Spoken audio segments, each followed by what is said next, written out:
Good morning. Happy St. Patrick's Day. And we will call Yeah, same to you. today's Housing, Urban Development, and Zoning Committee meeting to order. Madam Clerk, please call the roll. Alderman Cohn. Alderwoman Schweitzer. Alderwoman Keys. Vice Chair Sonnier. Present. Alderman Browning. Alderman Aldridge. Present. Chair ClarkHubbard. Here. Alderwoman Keys. We have 6 people present. We have a quorum. Okay, with that, I'll accept a motion to approve the minutes from Thursday, March 12th, 2026. So moved. Second. It was moved by Vice Chair Sonnier and seconded by Alderman Aldridge that we approve the minutes from Thursday, March 12th, 2026. Madam Clerk, please call the roll. Alderman Cohn. Alderwoman Schweitzer. Alderwoman Keys. Vice Chair Sonnier. Aye. Alderman Browning. Alderman Aldridge. Aye. Chair ClarkHubbard. Aye. Alderwoman Keys. We have 6 aye votes. All right, with that, we successfully approved the minutes from Thursday, March 12th, 2026. We're going to move the agenda around today, not just out of respect for people's time, but for their commitment to the city of St. Louis in this unique way. We're going to skip down to committee discussions and take up the mayoral appointments to the Board of Adjustments. Mrs. Grice, Mr. Dallas, and Mr. Desemone. If you all can raise your right hands, if you can turn your cameras on and swear to tell the whole truth and nothing but the truth. I do. Okay.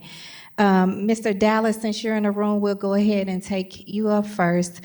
Just for a little context for those maybe watching in the room, mayoral appointments come clearly from the mayor's office. They come to the Board of Aldermen. They're typically carried by their respective alders, or we can carry them here as a whole in the committee. And I'm honored to be able to do this for your Alderwoman, Alderwoman Cox-Antwi, who reached out to me this morning and asked us to do this. So what we do here is just ask you for a little background on yourself and why you've chosen to serve the city of St. Louis this way. For, again, context for everyone to know, this is a volunteer position that they are called up on.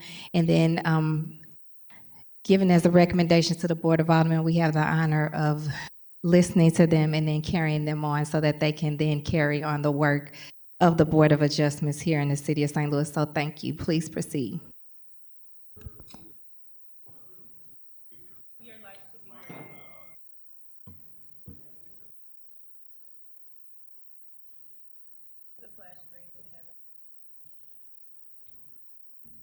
There we go. Better.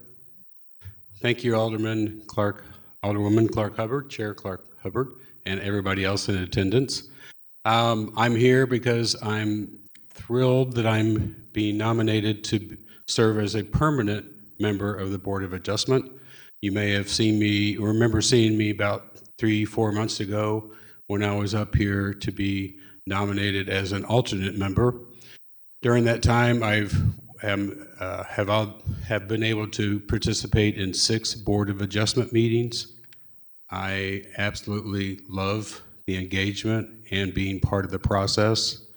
I go to every single parcel of land that's on each agenda. So I look at each parcel personally rather than just counting on looking at Google Earth or whatever.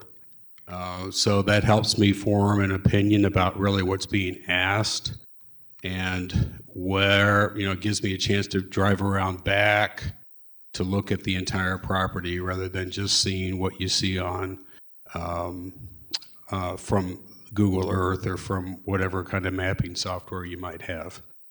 I think I have been very vocal, asking a lot of good questions of both the appellants and the opposition, and basically taking every single case with an open mind. Some always seem to be open and closed cases where the members on that particular meeting pretty much have a same conclusion, and it's very quickly either approve or disapprove. There have been many instances where I know that I've pushed back on a number of things and where I've made an impact on either swaying this decision or at least postponing and giving the appellant another chance when we just don't feel like they were prepared or that they had not engaged with either their alder or with their neighbors. So it's been a very wonderful experience from my perspective. I did run for alderman, as you probably all know, last year, but this really is my wheelhouse, and I do hope that all of you move forward with my nomination for a permanent position rather than an alternate position. Thank you so much. And again, thank you for your commitment to serving the city of St. Louis this way. Do any of the alders on the committee or online have any questions for Mr. Dallas? Madam Clerk, are there any alders online that may have questions for Mr. Dallas? We have no alders online. Okay, thank you. Well, thank you so much for being here. I'll accept a motion to approve the reappointment of Mr. Dallas to the Board of Adjustments. So moved. It was moved by Vice Chair As a permanent. member. Okay. I withdraw my motion. I'll accept a motion that we move Mr. Dallas as a permanent member of the Board of Adjustments.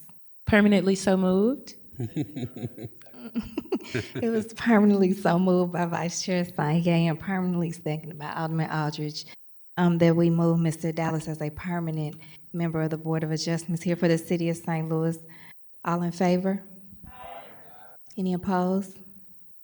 Congratulations and thank you Great. again for Thank you very much. I really appreciate it. Mr. Desemone. Good morning. Good morning. Am I pronouncing your name right? Yes, you're one of the few that have, actually. Okay. Thank you. Thank you again for being here this morning and for your commitment to serve the city of St. Louis in this unique way.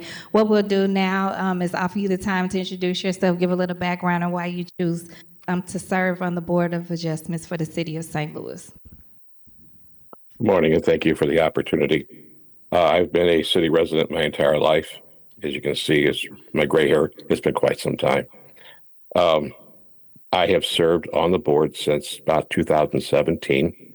I enjoy what I'm doing. I feel that it's a very important job, and I do not take it lightly. I enjoy doing what I'm doing. We listen to everybody. We listen sometimes. We listen to all sides. Sometimes they have to be told no, and I'm able to do that. I don't have a problem with that. I do look at all the parcels that we do come in front of us, and we try to make sure that, in my opinion, they fit in with the community, which means I often ask if they've reached out to the community, to the neighborhood organizations, to the alderperson, to the people around, to make sure that it's not something that does not going to fit with the community and what they're trying to accomplish in their neighborhood. So I have appreciated the fact that things have come up in my own neighborhood that I've had to wonder, well, if it was me living there, would that fit in with me, or would I want that done? So I try and take the community's position to wonder if it would be the best fit. Sometimes it is, sometimes it isn't. And like sometimes you make hard decisions and have to say no. Sometimes you go against the board and also have to try and bring your point of view up to why it is, why you oppose it or you're in favor of it. But the bottom line is I do enjoy what I'm doing. I've been doing it for quite some time, even without being reappointed. We just continue to serve on the board rather than just say we're not going to do that. I continue to do it because I do enjoy it. Being a city resident, I feel like I need to give back. I was a policeman with the city for 35 years. And after I retired, I continued to want to serve the city and make sure that places that I live, I can also improve and give my time to. Do you have any questions? Thank you so much, Mr. Desemone. I love the way you said that sometimes you have to make hard decisions, say no. That's kind of the value of a board, is having people with different perspectives coming together and meeting in the middle.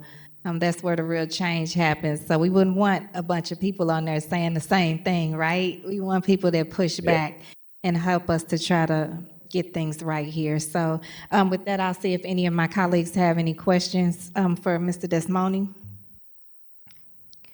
Are there any alders online that may have questions for Mr. Desemone? We have none. All right. Well, thank you again for being here this morning. With that, I'll accept a motion to approve the mayoral's appointment to the Board of Adjustments of Mr. Carmelo Desemone. So moved. Second. It was moved by Vice Chair Sonnier and seconded by Alderwoman Keys with a call for previous roll. With no objections, congratulations, Mr. Desemone, and thank you for your service. Thank you very. Continued Thank you. service here. Do you need me to stay, or am I free to go? Nope, you're free to go. Go celebrate. Thank you very much. I appreciate it. Thank you. Look forward to serving for the city. Thank you. Thank you. Just again, to add context to this, we don't just meet these people this morning. Well, some of us may know them already. And they are already vetted through the mayor's office when they come to us, when they get to this point to be even heard in a committee. So I'm asking my colleagues here, in the absence of Ms. Grice, who the mayor's office is actively trying to get her online. Let me see, they're texting me, they're maybe having some technical difficulties. She's about 5 minutes in. What we'll do is go ahead and take up something that I know would be quick, unless she's on, Madam Clerk. No, she's not on yet. Okay.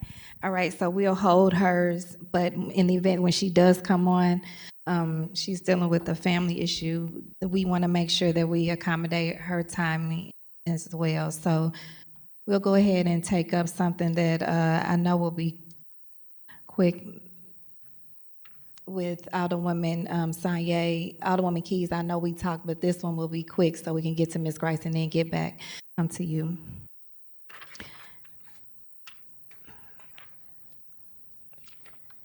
Alderwoman Sonnier, you are recognized on Board Bill 113. 113. Okay, good morning, Madam Chair, members of the committee. Board Bill 113, I actually, if you... Is this the one you wanted to? 163. Okay, let's go to the one that you said would be quick. 163. Yes. Good morning, members of the committee. I'm sure most of us have been in the South Grand Community Improvement District. It is, a community improvement district well known in our community for the businesses that they have. I have Rachel Witt with me today as the executive director of the Community Improvement District, and Board Bill 163 is just seeking to renew the Community Improvement District. It's something we have to do, on a certain amount of annual basis. You have to reappoint members. You have to renew the Community Improvement District. So that's what's before us today, and I can have Rachel Witt come up now. Ms. Rachel, can you raise your right hand and swear to tell the whole truth and nothing but the truth? Yes. Please proceed. Well, it's great to see all you today. It's kind of full circle. It's been almost 20 years when we renewed the SID. It started out as a 5-year SID, and then we renewed it for 20, and that's when Excuse me, could you say your name for the record, I'm please? sorry, Rachel Witt, WITT, the Executive Director for the South Grand Community Improvement District. I was just saying it's full circle that we're here today with talking about renewing the Community Improvement District. It's been almost 20 years, and that's when I started with the SID, was during this renewal process. We went from 5 years to 20 years, and we're looking to renew it for another 20 years. The Community Improvement District plays a vital role on South Grand Corridor. The average household income and value since the SID has been around has doubled in the Tower Grove area. And we were the recipient of the first Great Streets Initiative for planning and construction. And the reason why we were the first to get construction was because we have a community improvement district to maintain that infrastructure. So the Community Improvement District for the past 15 years, since the streetscape has put in, has been maintaining the landscaping, the irrigation, the lawn care, yes, the vacuuming of the pervious concrete, and we're constantly improving on it. We just hired SWT Design over a year ago to upgrade the landscape design to be more conducive for the area with the correct native plants to grow in an urban environment. And we're slowly upgrading those improvements. We recently got a grant from the Missouri Department of Conservation to redo the Hartford intersection. We received a grant recently from Ameren to continue our uplighting that we've been doing to the buildings to really show that the architecture and also bring more lighting to the district. Because of the community improvement district, we're able to add all this maintenance, beautification, security, capital improvements. We're one of the few districts that offer free parking, an outdoor pocket park for events and programming for nonprofits at no cost. Again, the word community means a lot to our community improvement district, that we want everyone to feel part of South Grand in hosting events, being a business owner, a visitor, everyone is welcome and included. And I feel being part of that community improvement district and the greater community has fostered that relationship, and we're constantly growing and improving. So we're excited to see what additional improvements we can make in the next 20 years on South Grand. Can I answer any questions or concerns? Sure, what we'll do is see, Madam Clerk, are there any public speakers signed up for Board Bill 163? We have none. Okay, Rachel, what I'll say is, look, congratulations on all of the grants and the work that you do. I often tease about Samantha, you know, and people always say, I wish we had a Samantha. I also always hear, I wish we had a Rachel. So thank you for the work, the way that you all pour into these community improvement districts. The way that you do is immeasurable. Do any of my colleagues have any questions for Ms. Rachel? All right. With, again, a call for any public speakers online or in the room for Board Bill 163. We have none, Madam Clerk? All right. Welcome to close. Thank you, Madam Chair, members of the committee. I think that Ms. Witt has said it all. I would just add that Alderwoman Velasquez is a co-sponsor on this piece of legislation with me, and we do share the South Grand did, and she's also very supportive of the renewal. And with that, ask for you all's vote so that we continue the much-needed work in South Grand. All right, I'll accept a motion on Board Bill 163. I make a motion that we pass Board Bill 163 with a due pass recommendation. Second. Previous row. It was moved by Alderman Aldridge and seconded by Alderwoman Keys that we pass Board Bill 163 with a due pass recommendation with a call for previous roll with no objection. Congratulations and thank you again for your service. Madam Clerk, is Ms. Grice on the line yet? No, she is not. Okay. Alderwoman Keys, you're recognized on Board Bill 169.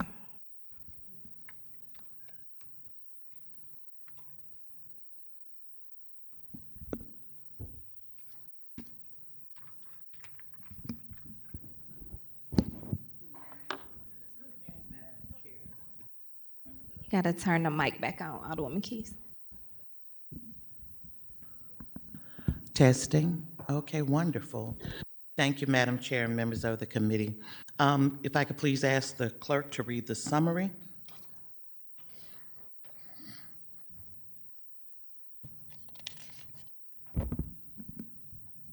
Board Bill 169, introduced by Alderwoman Laura Keys. An ordinance amending Ordinance Number 71830, effective June 1st, 2024, by modifying the terms of the real estate tax abatement. Thank you. So this is a bill that was heard probably about a year ago. And this is for the Kempton and Staybridge hotels that are or will be located in the elevated 11th Ward.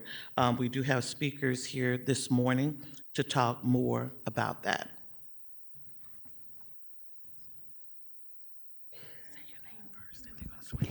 Morning, can you raise your right hand and swear to tell the whole truth and nothing but the truth? Yes. Thank you. Please introduce yourself and your affiliation, and then please proceed. Thank you, Madam Chair and members of the committee. For the record, my name is Shayla Meehan. I'm with Steadfast City Economic and Community Partners. Steadfast City is an economic development consulting firm. Thank you. We're a locally based economic development consulting firm, and we have been supporting the developer, Midas Hospitality, in their application for tax abatement since the initial legislation.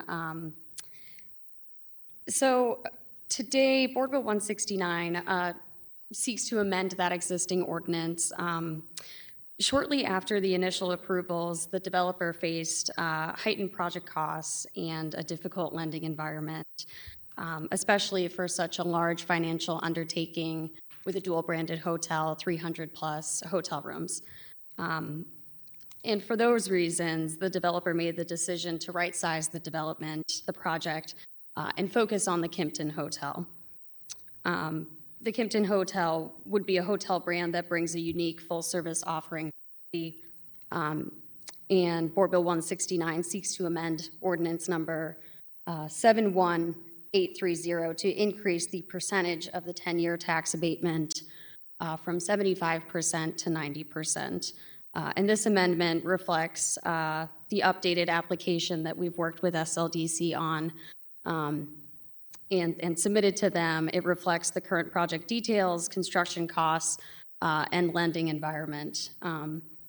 And we appreciate the opportunity to be here today for your consideration to amend the existing ordinance and allow for construction to commence at 2601 Market Street. I'm also joined today by members of the Midas Hospitality team, and we're all available for questions that you may have. Thank you. Can we have representatives from the Midas Hospitality team, if you can all raise your right hand, swear to tell the whole truth and nothing but the truth? Yes.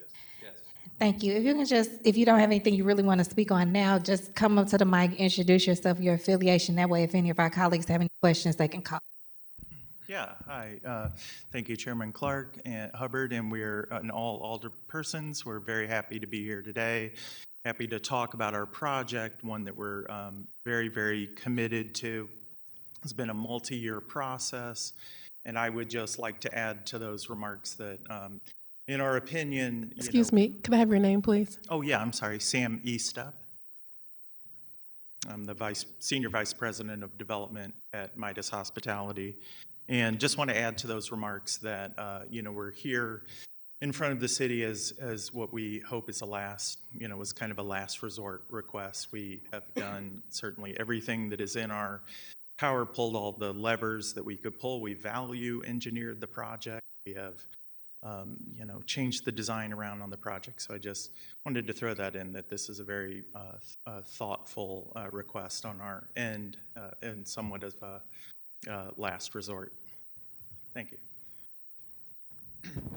Hi, Andrew Thompson with Midas Hospitality, Senior Vice President of Investments. Thank you all for having us today. Good morning, everybody. JT Norville, co-founder and CEO of Midas Hospitality. Thank you for hearing our amendment. All right, with that, I'll also see if anyone from SLDC would like to come up and speak to the bill before we get to questions.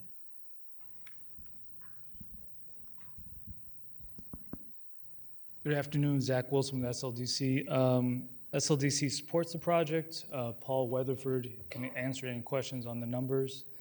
The original application came in 23. The ordinance passed in 24. Since then, the climate has changed quite a bit, so that's why we support the increase in tax abatement from 75% to 90%. Madam Clerk, are there any speakers online for Board Bill 169? We have none. Are there any public comments, speakers signed up in the room? We have none. Okay. I'll go down the line just for this one. Alderman Cohn. No questions. Sorry that Mr. Robert isn't here today. He's been a familiar face down here the last few years, but Alderwoman, thank you for your efforts with the board bill. Alderwoman Schweitzer. Thank you so much. If Zach Wilson could come back, I just want to make sure the scorecard that is in the development proposal report says that the project qualified for 90% abatement over 10 years. And was this the same qualification it had before, but the developer decided to go with 75%? Or the bill? The numbers increased, construction costs increased, and some of the other numbers. The scorecard was redone for this. And that's why we're having a change. So the scorecard before said something else, and now it says. Correct. Okay, yes. Thank you. That's my only question. Alderman Browning. Thank you. So as I'm understanding this, this is a reduction in scope of the project. There used to be 2 hotel concepts and now there's just 1. Is that correct? Yeah, I would call that an adjustment in the scope. There were originally planned a Staybridge Hotel, which is an extended stay hotel, and the Kimpton Hotel, which is a much more upscale hotel. And the plan is to remove, at least for now, the Staybridge, and in that place would be parking. So there would be a space for that second hotel to go there should, the plan ever take us there and leave us with the Kimpton Hotel. And I'm not looking at the plan right now, but is the parking where the other hotel would be, is that at the front of the lot on the, so this is at a corner of Jefferson the best way to Market. picture that, would be Kimpton right at the corner of Market and Jefferson. Okay. Parking to the west. Okay, that's helpful to visualize. Basically, the Kimpton footprint stayed where it was in the original plan that we saw at the last time we presented the project. And that land is currently vacant right now. That's correct. Yeah. Okay, that's all my questions. Thank you. Thank you. Alderman Aldridge. No questions. Vice Chair Sonnier.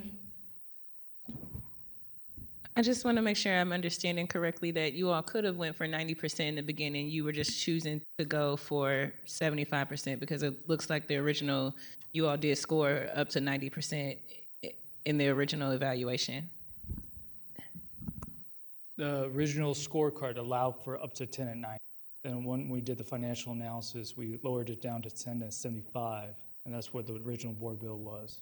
But we got a new application with updated numbers, and that's why we support 10 at 90 currently. And does going down to 1 hotel change the amount of full-time employment FTE positions that would be created at all? It does adjust it a little bit, but still hits the marks they 10 90 for the community scorecard. And this doesn't eliminate the second hotel. It just, we would like to approve this for, allow for the first one to be built as soon as possible. The second one can come later. And the MWBE prevailing wage, no eminent domain restriction, all those things are still in place? Yes, ma'am.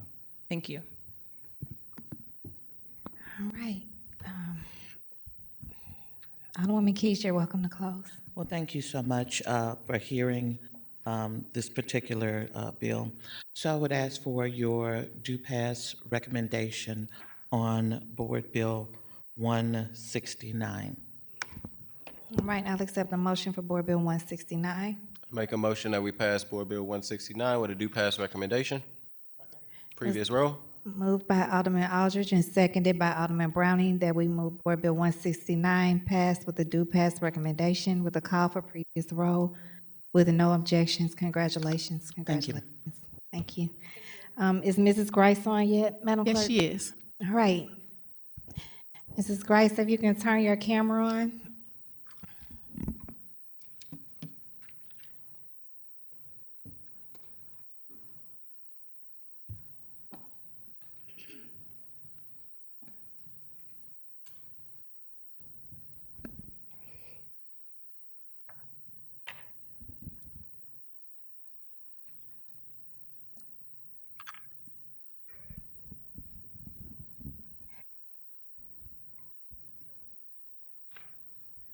Mrs. Grice, can you turn your camera on for us?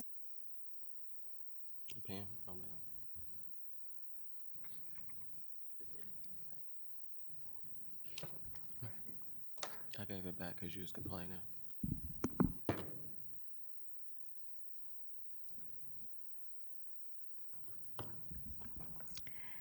Hi. And you might be on mute still. Can you hear us? Okay. Yes, I can. Thank you. Should I unmute? Should I unmute? Yes, you've unmuted now. Thank you so much, Mrs. Grice. Can you raise your right hand and swear to tell the whole truth and nothing but the truth? I swear to tell the whole truth and nothing but the truth. It's so good to see you, Mrs. Grice. Thank you for being here this morning, and thank you for pushing through the challenges to get on here this morning. Again, the sign of your commitment and service to the city of St. Louis in this unique way to serve on the Board of Adjustments. I know the name. Many of us know the name from your beloved husband, and we are so happy to have you now step into this role and serve the city of St. Louis. as well. Can you just tell us a little bit about your background and why you're choosing to accept this appointment to the Board of Adjustments? Okay, so my background is I was a math teacher for many, many years, my career. I taught at Harris Stowe when I first moved here from Washington, D.C. in the early 90s for about 4 years. And then I went to Fontbonne for 14 years as a full-time faculty member teaching mathematics.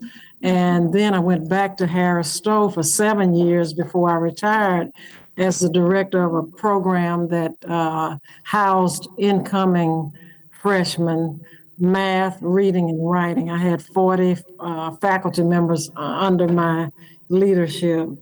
I want to serve the city of St. Louis. I love, I want standards to be set and for us to maintain quality. And so that's one of the reasons why I wanted to be on this board. Okay. Is that? Absolutely. Thank you so much. Because again, I did offer context for those who were watching in the room to know that you've been vetted by the mayor's office, recommended by the mayor's office. We're sitting here looking at your resume, so we know the value and the impact of your leadership and your expertise and your service to the city of St. Louis. So with that, I'll ask if any of my colleagues have any questions for Ms. Grice. Just a comment. Okay. Alderman Aldridge. No questions, Ms. Grice, but thank you for serving, being willing to serve on this board, and just I can't stop looking at the back of your home. It looks so beautiful. This is not my, thank you. This is not my home. I'm at my mother's house. So, but thank you. I'll let her know that you like her decorations. Thank you. Well, if you anything like your mother, I'm sure your home is just as beautiful too, but definitely let her know. Thank you. Thank you very much. Thank you. Thank you, Mrs. Grice. Please tell your husband I said hello. I would be remiss if I didn't mention that the space that was opened up for you to be able to step into these big shoes to fill was Miss Irene Stowe, who was a dedicated member from the Academy Sherman Park neighborhood to the Board of Adjustments for decades, never missed a meeting. And her commitment was only interrupted by the May 16 tornado when she was displaced. And now she is no longer in her neighborhood or in the city. And so thank you for stepping into that role. Thank you for choosing St. Louis this way, and you and your husband continuing to choose St. Louis this way. And with that, I'll accept a motion. So move. Second. To approve Ms. Grice to step into the role, a seat into the Board of Adjustments of the City of St. Louis. It was moved by Alderman Aldridge and seconded by Vice Chair Sonnier. All in favor? Aye. Aye. Thank you. Thank you so much, Ms. Grice. Have a blessed day. Thank you very much. Thank you. All right, with that, we will move forward in the agenda. Alderman Aldridge, you're recognized on Board Bill 166.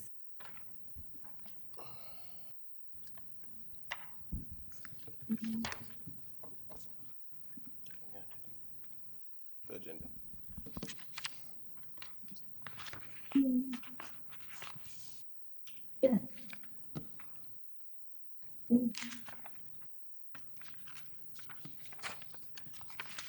Thank you, Madam Chairwoman and members of the committee. Today, and it is up here, by the way. Today, I would like to present to you all Board Bill 166, which is a blight plan for a 10-year abatement at 90%. And I think it's up to, shall be available for up to 25 years of abatement. This is the location right at 44 and Cass. As you're going on Tucker and you're getting onto the highway, there's a lot of open land to the right. I'm really excited about this project. We have the whole squad is here in the building.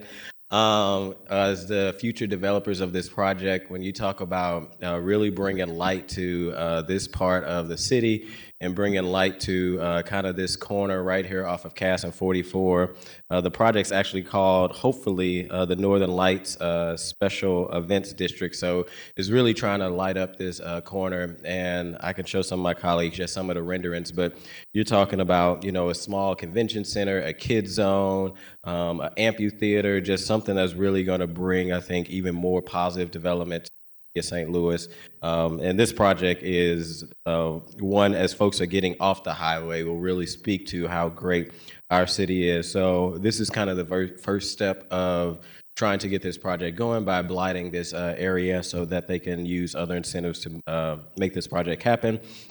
If SLDC want to talk about the project, or also if anybody from the Hawkins family want to just mention it, maybe after SLDC, they can also say a few words about this future project. Good afternoon. Zach Wilson with SLDC again. This is kind of similar to what we did with the Engineers Club.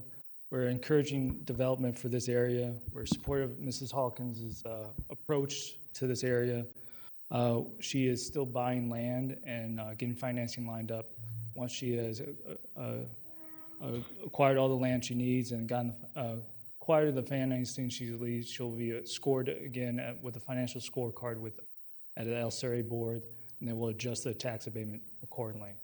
The board bill goes up to 25 years, which is the maximum, because we're very supportive of the development in this location. Be happy to answer any questions.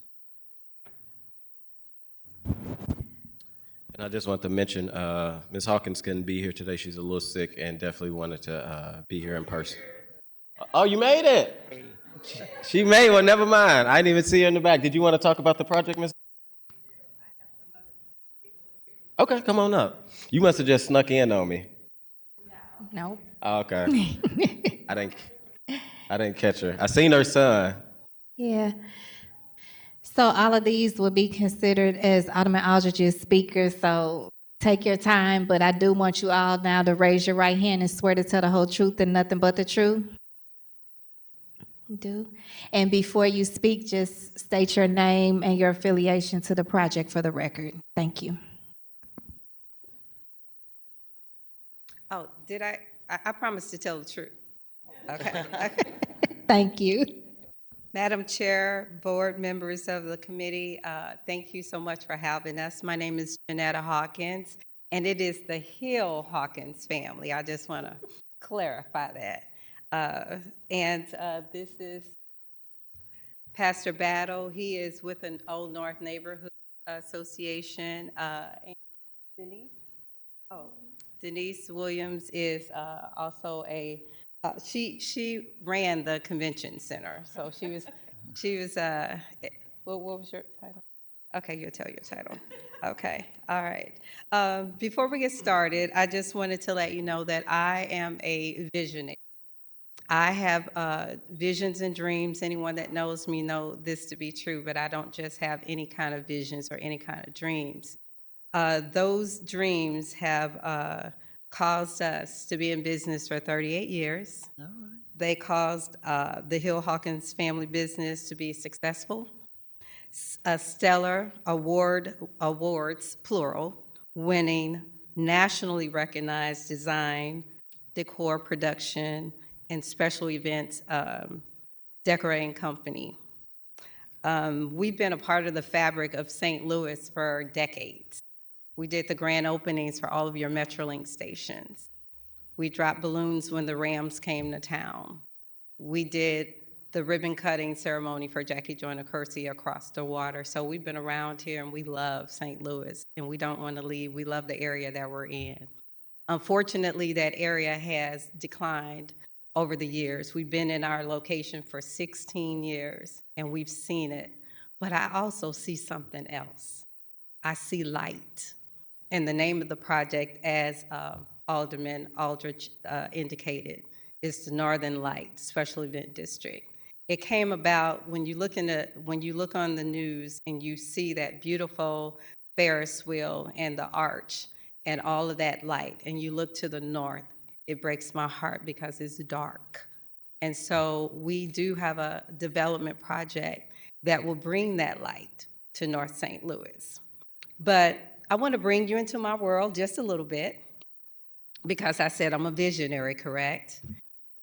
I want you to imagine this beautiful, handsome man that's clean to the nine. I mean, his hair is groomed and his beard is shaved and he's clean. He has beautiful skin, clear skin, and he has on a Calvin Klein tuxedo. His shirt is white with black buttons down it, and he has his black tuxedo. I mean, he is fine. I mean, fine. And then he has on these black pants, and as you go all the way down his leg, he has on dirty socks with holes in them. He has shoes that are busted up. His feet is bleeding because of lack of care. I propose to you, if we invest in our city, downtown Central, downtown South, and downtown West, we are looking at a well-dressed man with dirty socks on, busted shoes, and bleeding feet if we do not invest in downtown North. We have to do, and we have to invest in the whole city. So we have a plan. So this plan has been in operation for over 5 years. We've been quietly working on it. I'm surrounded by a committee, and I'm surrounded by mentors and people that have experience. So yes, they call me a new designer. Well, new is good. I mean, a new developer. New is good. When babies come, we love babies. We love new shoes, new cars, new things. New is good. So hopefully I'm a breath of fresh air, hopefully. That's the plan. So it's not just about buildings, pretty buildings. Really, it's about bringing light to the community. It's bringing hope to the community.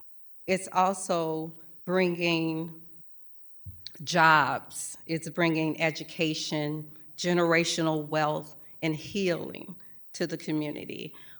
The first thing that we'll do is we'll bandage his feet and we'll care for them.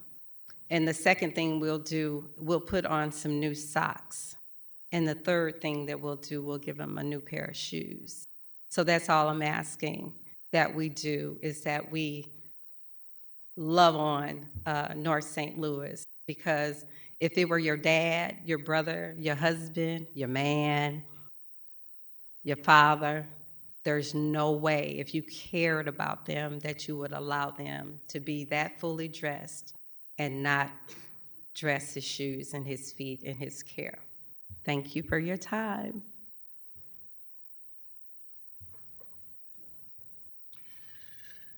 Morning. As she was describing that man, I almost stood up. But then my two bearded friends back here recognized that they were bearded, and they almost stood up. But here I am. I am Pastor Battle, and I pastor the Bread of Life Church, which is located in Old North St. Louis. And I pastored the church in Old North St. Louis for 20 plus years. I've always, I grew up in the city quite naturally, and have been assistant pastor and or administrator of other churches in the city of St. Louis. My background, however, is somewhat different in that I've lectured throughout the country for over 40 plus years, retiring in 2022. Now, the reason I mention that is simply this. I've lectured in many venues, whether it be in a lobby of a company or a school, whether it be grade school, high school, even various community colleges or what have you. Then I've also lectured in large convention centers and, again, other venues. I mention that because right now, I do believe that this project will open up a door for to relieve some of the stress off of the convention center downtown St. Louis. In that, there are a lot of churches in particular that cannot really afford to host conventions at the convention center downtown St. Louis. However, a smaller venue, which is more their size, would be great for them.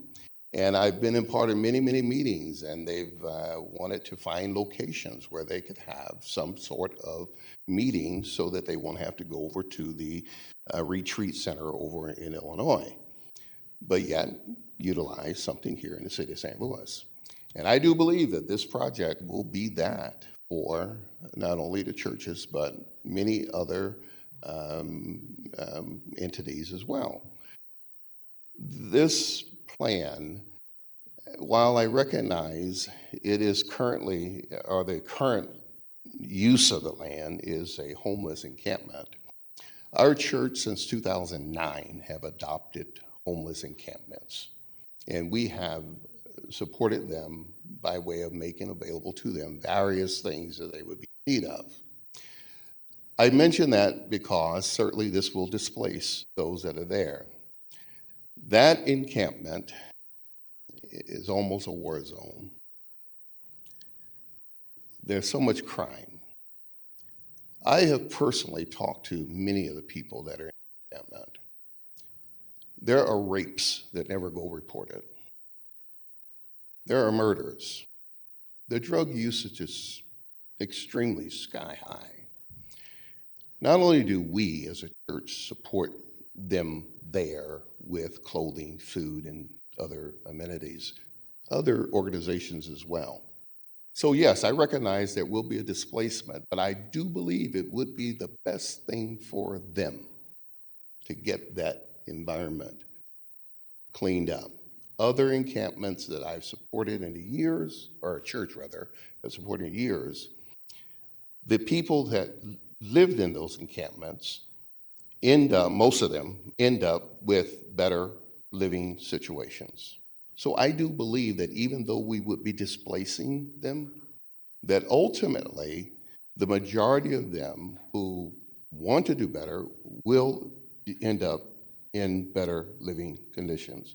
So again, as a pastor of a church in Old North St. Louis for many years, I certainly look at this as a win-win for not only Old North St. Louis, those ragged feet and dirty socks that she talked about. I think it would be a win for downtown, for St. Louis in general. Downtown Central, downtown West, downtown South, and then downtown North, having that beautiful facility utilized in a number of different ways. I didn't talk about the other ways it would be utilized, but those other ways will be of extremely benefit to other entities as well.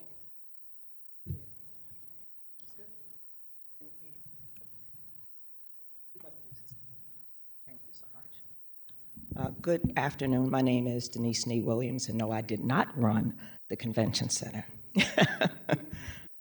Basically, what I'm going to do is echo what has already been said. I did serve as the director of convention center sales for 13 years when it was St. Louis Convention and Visitors Commission, now Explore St. Louis. And I retired from 13 years at Bi-State while I was the manager of sales and partnerships and sponsorships. That withstanding, I've known Janetta for over 30 years. I can speak to her character by saying that I have watched her go from having product in the house to now having a space that rivals most spaces that people use in different cities to get their projects.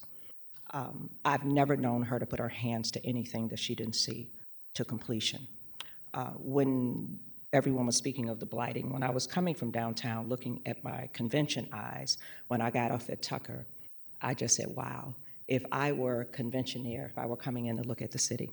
Now, when I was at the city many years, at the CBC many years ago, there was a way that we would come, take everybody down 40, which just showed them the beautiful sights. My territory in particular was DC, and they would ask, can we take the shortcut next time?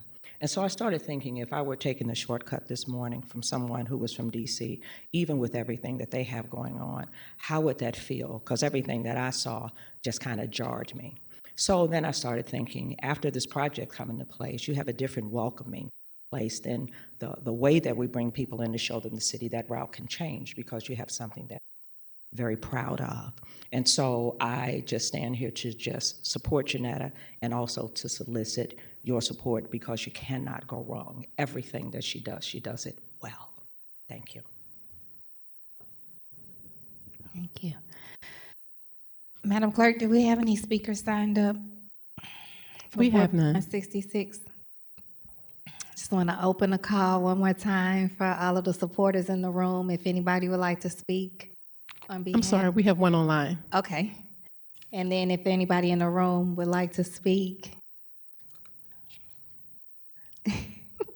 Okay, we'll go online while you all discuss that. Thank you. Can you raise your right hand and swear to tell the whole truth and nothing but the truth? I do. All right, please proceed. Yeah. I was showing up to speak on another board bill, but I thought I'd speak on this one too because I do a lot of unhoused outreach, and like I've been. They call it like the Field of Hope or the Pallet Yard. It goes by many names, like this place at 10th and Cass that everyone's talking about. I'm hearing from people about this idea, and if it was like anywhere else, I'd be really excited about it. I guess like I feel very confused, like why this spot, and the reason that I'm hearing is because poverty is bad for business. Like when people come to the city, that they get some kind of like impression of poverty, which speaks to, like people's ability to live and thrive in St. Louis. And like, I don't know. I mean, like, I guess like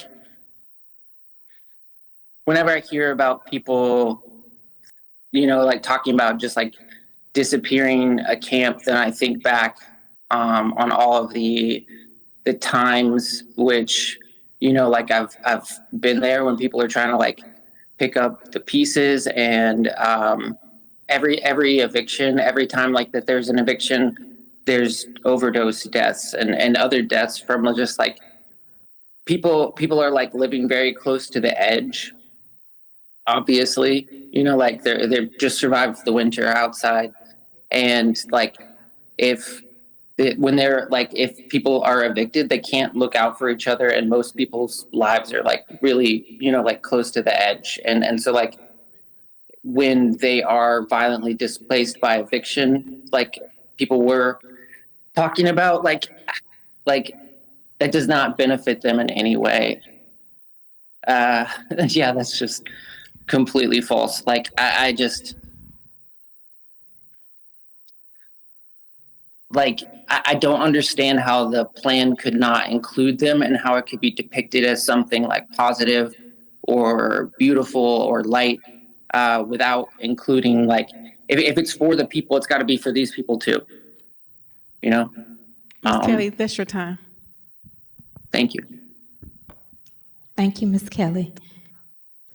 Did anyone want, even if you all don't want to speak, I would be remiss, and I hope the cameras can pick up. Thank you, the support that's here. Also, I would be remiss myself if I didn't personally recognize Kababi and his beloved, beautiful wife Amber that are here in support as well for Board Bill 166. You can raise your right hand and swear to tell the whole truth and nothing but the truth. Absolutely. State your name and your affiliation. My name is Joshua Hill. I am the son of Ms. Janetta. So she said she started this business 38 years ago. I've been there every step of the way. And now we are all in the business. It is a true family business. I am second generation. My children are in the business, they're third generation. So we are not just, this is not just a job, this is our family business, like Snooks, who've grown for generations to what they are now. I want to say something about the We started this project, like she said, before that camp even showed up. So it's not like because the land is what it is now, our intentions was to now move on it. So this has been in progress for years. I'm sure that the city and this development project will have some type of form or plan for them. I cannot speak on that right now, but I just know the integrity that we have, and they won't be left out. I want to speak on behalf of our support team and our family. We all see who she is as a person. We all know what she is capable of, but we all know what we are capable of. We have a fluent business right now, and we are nationally recognized. We do travel, and we can compete with anybody. And so we will take the same approach with this project, make sure we keep the integrity of the space and the integrity of ourselves and service to our clients. We are a service driven, and that's what we will do. We will serve our community for sure and our clients. Thank you. Thank you so much. Mr. Wilson. Oh, and ma'am, if you want to speak, you can sign up on the sheet over there. I just want to clarify something. This board bill has no eminent domain powers to it, so no one's going to be cleared off any property without due process. The property that has the encampment on it currently is Paul McKee's property. And we all know the issues behind that. So there's no money going to be forced off. Everything's going to be taken care of in a natural, correct way moving forward. So thank you. Thank you for that clarity, Mr. Wilson. Ms. Lynette Watson. Hello, everybody, older people. I am Lynette Watson, and I swear to tell the truth. Janetta is actually, I am the regional director for the Small Business Development Centers, and I am her mentor, is what she says, business coach, business counselor. I learn just as much from Janetta every day as she learns from me. When I say she showed me this plan 5 years ago, she had it all decked out and it was all pretty. And just like I do with a lot of my clients who come to me with pie in the sky, I'm like, looks good. But I'm gonna be honest. I was just getting to know Janetta and I wasn't sure. I worked with Janetta for a year and I said, this will come to fruition. And it has been amazing what I have seen her accomplish in an environment that's not always friendly. We're gonna be real honest, to people that look like her. And she has just continued to move forward. She has taken the no's. She has moved forward in spite of the no's. She has really tried to put a program, a project together that is win-win. Development ain't easy. It's one of the hardest things I've ever seen, but the strides that she's made, the support that she's gotten, I see this and I see the vision, but I also see the reality of it. So I support her. Thank you. Thank you. Of course. Have you signed up on the sheet? If not, you can come up and raise your right hand, swear to tell the whole truth and nothing but the truth.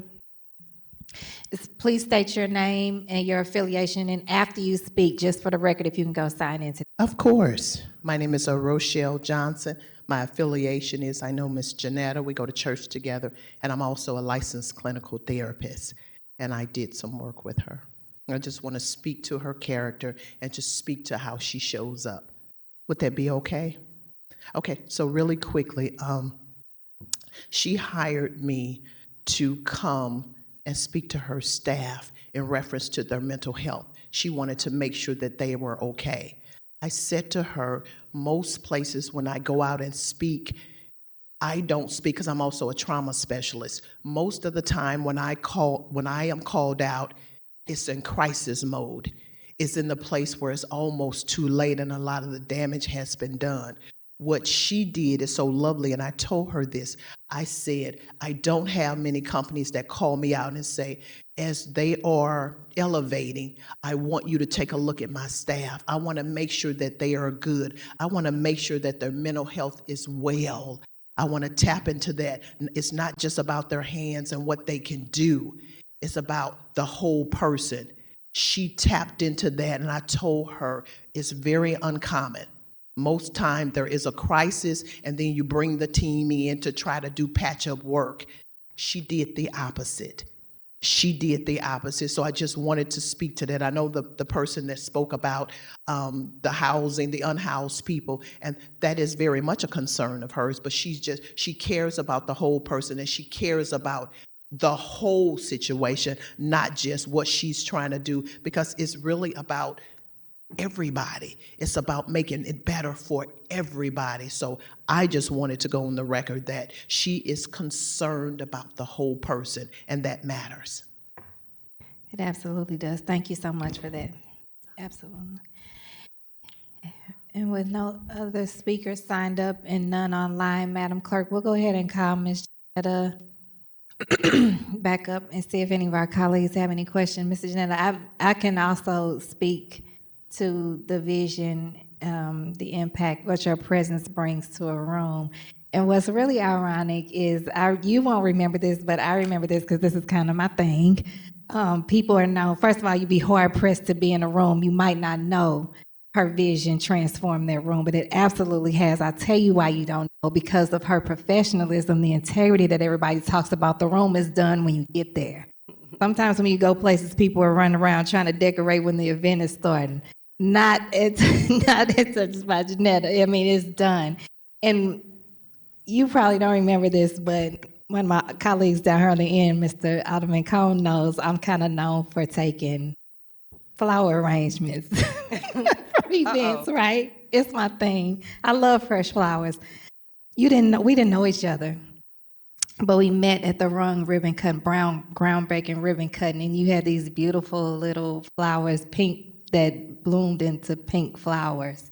They don't always bloom. I forgot what they're called. The ones that bloom only certain times a year, annuals or whatever they are. They were beautifully bloomed for the event, but I took it home and I thought I had killed it because it wasn't blooming the flowers anymore. It's just the green things. But why I have chills right now is because when I looked down in the pot that I replanted that in, it had bloomed, the pink flower, a couple of weeks ago. And didn't know that I was going to be able to sit in front of you today. I called my girlfriend, and they know about how I felt about it. But now to be able to hear this and see the vision and the light that you're talking about, I believe. And I know that I'm not crazy for believing, right? And so with that, I'd like to be added as the co-sponsor for Board Bill 166. And So I'll noted. go ahead and open it up for questions. Alderman Cohn. No questions. I think that she's referring to a Christmas cactus, but I'm not sure what that's. Oh, it's not the Christmas cactus that I got from Forest Park Forever. They know about the Christmas cactus. I called them. It's another plant. I'll send you a picture of it. No questions, though. Thank you. Alderwoman Schweitzer. Thank you so much. Thank you for being here and for that very moving testimony. The design that you passed around just looks so great and interesting. And I would love to hear just a little bit about what kind of events you're hoping to have in the event center, and just a little bit more about your business. So thank you. Oh my. So I was watching the news when Kitty was talking about the convention center and what they were looking to do. By the way, I partner with everyone downtown, all the hotels and the centers. We have great relationships. But Kitty was talking about her vision was to expand the convention center. They want to take on more bigger projects. And so we're 2 blocks away. We want to just handle the smaller pieces in partnership with them. I travel nationally doing conventions, national conventions, and oftentimes we're doing about 20, 25 events for that convention. And some of them are off property because your executives, your sponsors, they want private events. So we would actually partner with the convention center when they bring conventions to town, and we would be able to host weddings, meetings, conferences on a smaller scale. And also weddings with the Wedding Planetera, high tea for the ladies. We also have a chateau that's included on the campus, and that is really for our private executives. It's not a Airbnb, never. It will come with concierge service. But a lot of times the executives, like, they just want to be in a private area, or if a bridal party or groomsmen want to have, a time that's private. If an artist comes into town, I understand some of them do not like hotels. They want private residence. We'll be able to accommodate them by working and partnering with all the hotels. So it's inclusive. So we can handle anything that any of the venues can handle, but we'll create and continue to grow our partnerships. Just like they do at the convention center. They actually outsource a lot of the conventions that come to town. Thank you for that. And I think the kids zone part is really neat as well. That's really thoughtful to have something like that on the property. So thank you for thinking of it and for coming here today. Can I talk about that just a little bit? The Kids Zone Event Center is my baby, my pride and joy. It actually is for 12-year-olds. Like Ms. Rochelle spoke about, trauma is terrible, and our children are really faced with a whole lot. So I want it to be a place where they can go in and just be children. And so all of the different party rooms will give them an opportunity to leave Earth for a minute, leave their current situations, and dream and visualize going to space, or being a rock star on stage, or traveling around the world, or being on TV as a culinary, artist. So that is very, very special. And I sat on the board of the Youth Family Center for about 20 plus years. And what I did an event called Journey for Your Senses. And in that Journey for Your Senses, I took kids around the world and I taught them how they celebrate Christmas around the world, but it exposed them to other things. And so that's the whole purpose of that Kids Zone, is so they can be exposed to. That's amazing. Alderwoman Keys. Thank you, Madam Chair. Well, this is Women's Empowerment Month, so it is very appropriate that you are here. And Alderman Aldridge, I would love to see a resolution this month for you. It is so amazing, everything that I'm seeing. And when I saw Pastor Battle, I've had an opportunity to visit Bread of Life and to interact with the pastor. And so you got a winning team here, and it is so wonderful to see powerful, strong women doing wonderful things for our city. Now, I want you to know that I do have room in the elevated 11th Ward. So as soon as you get this project on the way, let's talk. Let's talk. I'm Thank ready. you. Ready. Alderman Browning. No questions. Vice Chair Sonnier. Thank you, Madam Chair. Firstly, Ms. Hawkins, I must say I feel that your suit belongs in my closet. So when we wrap this up, I would love to know where you got that from. I love a good feminine, power, girly suit. I love it. Secondly, I just wanted to just make note that I think, I'm in good relationship with a lot of folks who do on-house work. Folks know that housing is one of my core issues. But I really want to make sure that we're painting this in the correct context, that development projects like this, and let's be honest, especially in North St. Louis, that they take a long time and they take a lot of work. And so it is not that this encampment came up and then all of a sudden folks decided they wanted to develop their communities and bring amenities to their communities, many of which other communities have.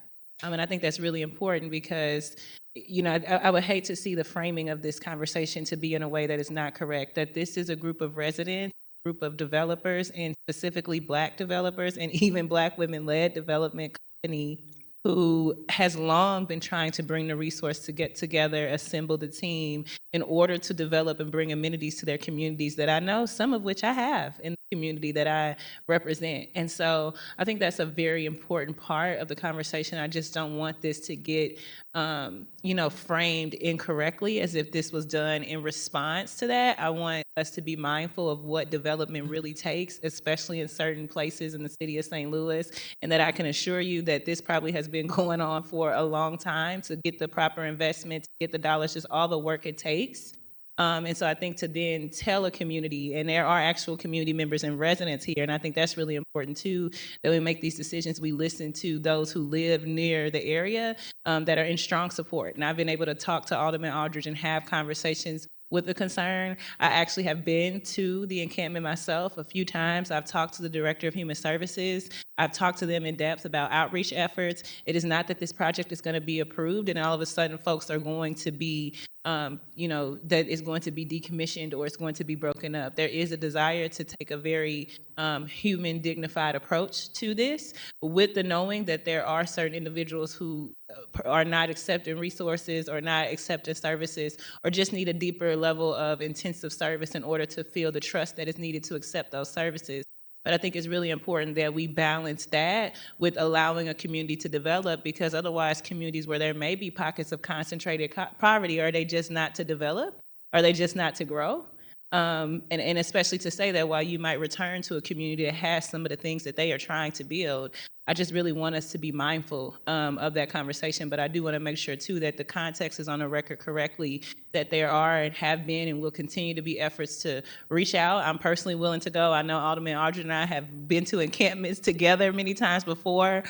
We are definitely going to stay in touch with the Director of Human Services. I know folks on the continuum of care are open to talk about how we can do, outreach to connect those folks who are there. But I definitely don't want the result of concentrated poverty to be that folks have to wait when they've been waiting, especially while other communities have some of the things that they're trying to bring to. And I don't want the framing to be that this is a cruel or inhumane thing or something that hasn't happened with human dignity at the center, because that is in place. I've had those conversations behind the scenes and off the record with the sponsor, with the Director of Human Services. And so I just want to make sure that that is important and that's on the record. And I look forward to seeing your vision come to life, and hopefully seeing those folks that are there to be housed and to have resources. And to hopefully be able to use some of the resources that we'll generate from this project to be able to support, our human services that are severely underfunded, that don't have the support that they need to get people transitioned. Thank you, Madam Chair. We do have one speaker online. If they can turn their camera on. Guys, for them.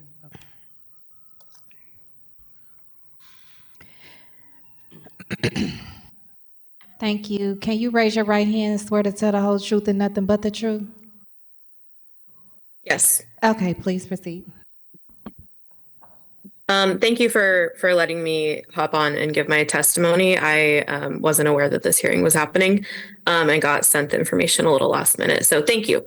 I want to raise a couple things and put them on the record before this clearly gets passed. This is one of the most concerning Board of Aldermen committee hearings that I have ever witnessed. And I just want to name that a person's personal character and relationships with elected officials and even other leaders in the community do not mean that that person is qualified or should be the lead on a $400 million development.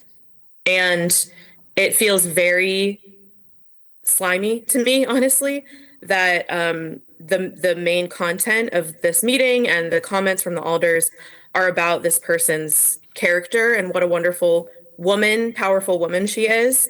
Not that any of that isn't true, but that those are not the qualifying criteria for who should be in charge of massive development projects in St. Louis and on the north side.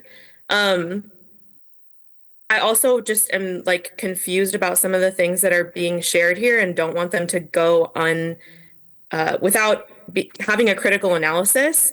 An event center and a bed and breakfast and private suites for executive people are not responsive to trauma for children in the community. And to be able to just say that and give someone flowers for that makes absolutely no sense to me. This is not like a trauma center for children. We're talking about a room where children can go color while their family is at a wedding. So yeah, I also just want to name that I want my elected official and all of the elected officials on this board to be leveraging more of what you can. Like, you have the power to require more of developers before greenlighting 10 to 30 year 90% tax abatements for projects like this. The proposal said that there will be townhomes. Why aren't y'all asking for commitments for community benefits agreements and requirements for how much of those homes might be affordable housing? I do not think that this project is for everyone. And some other folks here, people who've been organizing and have deep relationships with the folks who live on that property right now, have raised correctly that this project is not for everyone. And saying that the Department of Human Services and the people who are working on this project are going to do everything they can to, like, you know, meet these people where they're at and try and move them and get them into housing, it's not enough. It's lip service. And we've seen this happen time and time again with massive developments in St. Louis, that people are being disappeared. And this is not enough from y'all. Thank you. Thank you, Rachel.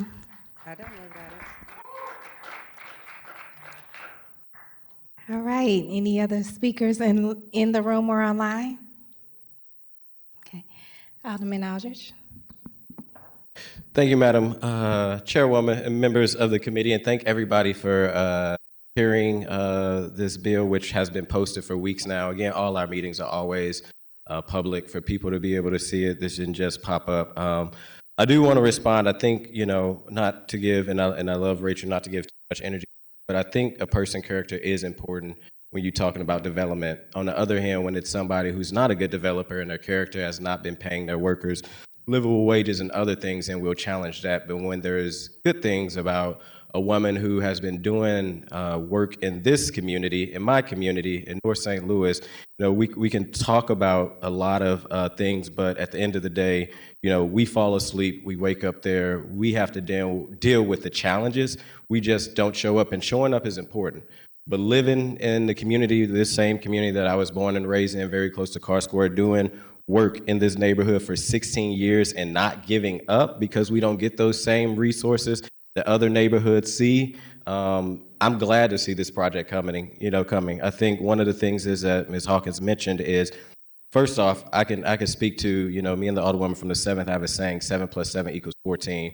When it's been time to show up, when they tried to break up the encampments at City Hall, we was there all night. So, you know, we fully understand the challenge, and we have been, because people don't always see, have been having behind the scenes. Everything is not always meant for in front of the scenes. Behind the scenes conversation with the Department of Human Services to figure out how do we help if this project were to come. To be very clear, Ms. Hawkins been here before the encampment, and she is going to continue to be there, and she's also working to make sure that the individuals that are there also try to seek services and help. But sometimes some things got to go responded back to, because I do know Ms. Hawkins' character, and I do know what she's trying to bring again to the neighborhood that not only I represent, but the neighborhood that I was born and raised in. Just not a saying that I go to Northside, but actually I live in Northside. And that's critical, because we do deserve development, and if this was any other place, and I appreciate the work that Kelly does about the unhoused, and have reached out to me on a personal level to figure out how we can have that conversation. You know, what that looks like for the future. But if this was any other place, I'm sure it would probably be less objection to it. You know, it would be less speaking or pushback. But, you know, when we're trying to do something positive north, only thing I'm going to say is yes, yes, yes, yes, because for too long we have been left behind. And I am so glad to champion this bill, not just in this committee, but throughout the whole process to get this done. This isn't something that's going to happen overnight. It is much harder to be honest, Black developers to get the same capital that we see other development happening. So while this is just the first step, and if people want to have more conversations, they know my door and my phone is always open. But this isn't going to happen overnight. Ms. Hawkins still have to try to figure out and get a lot of brokers that do not look like her, if it's gender or race, to say yes to this project. And any support she need moving with this project, please let me know so I can help. Because yes, North St. Louis, north of downtown, wherever you want to call it, north of Delmar has been left behind too long, and we're not going to continue to wait to have what has been strategically disinvested from our neighborhood. So with that, Madam Chairwoman and members of the HUD's committee, I will ask for your do pass recommendation on Board Bill 166. Before you do that, could I please be added as a co-sponsor?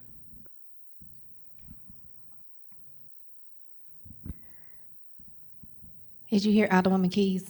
I'm sorry. Alderwoman Keys requested to be added as a co-sponsor. So noted. With that, I'll accept a motion for Board Bill 166. I move that we pass Board Bill 166 out of committee with a due pass recommendation. Second. It was moved by Alderman Cohn and seconded by Alderman Schweitzer that we pass Board Bill 166 with a due pass recommendation with a call for previous roll with no objection. Congratulations. You have passed Board. Alderwoman Sonnier, you are recognized on Board Bill 113.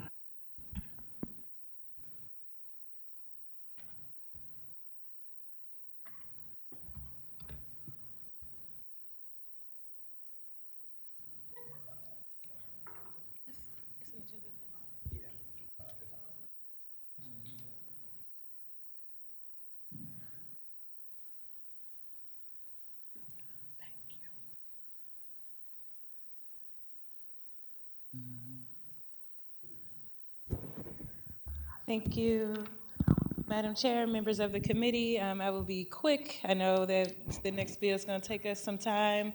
Board Bill 113, speaking of development and housing, is just amending the Gate District East Redevelopment Area Tax Abatement. We used to have a just neighborhood-wide tax abatement for the entire area, and so if you were to do a development project in Gate District, you would kind of instantly qualify for an abatement. I think that those tools are really, really useful and are really, really helpful. But at this point, we've accomplished a nice amount of development goals. We've made some progress, particularly in terms of housing development and even some of our businesses. And so at this point, it was time to renew the development. And so I'm instead renewing it, but tailoring it towards LIHTC projects.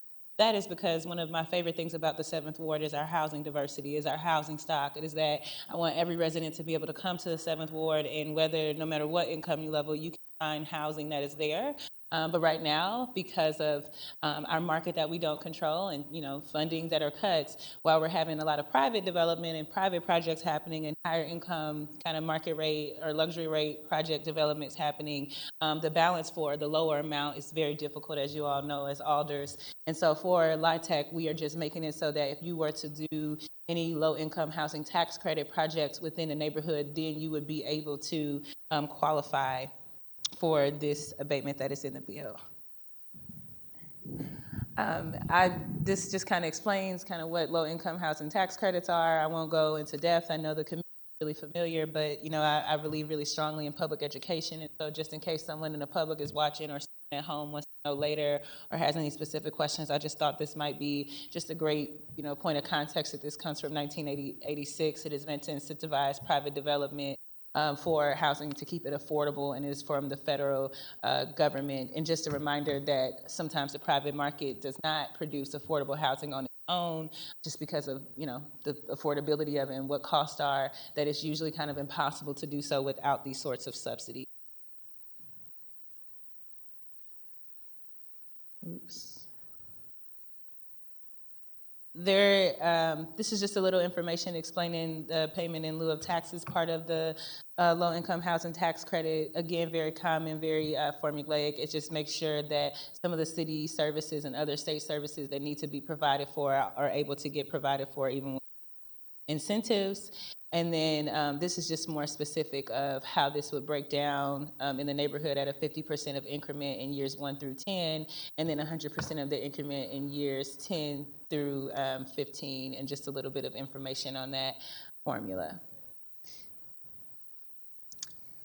And again, just explaining just that these two compliance periods stacked up on each other and what the purposes are for them, and just a reminder that the first 15 years are really critical from a financing standpoint because that's the period where the credit recapture risk is live. And so just for development projects, especially for those that are affordable, this is just an important time period to capture with legislation. And just explaining that the LIHTC project rents are capped below market, and so operating income is constrained by statute because this is drawn down from statute. I won't go into depth because I know we're moving pretty quickly, and I know we're fairly familiar, but just for some basic information for us.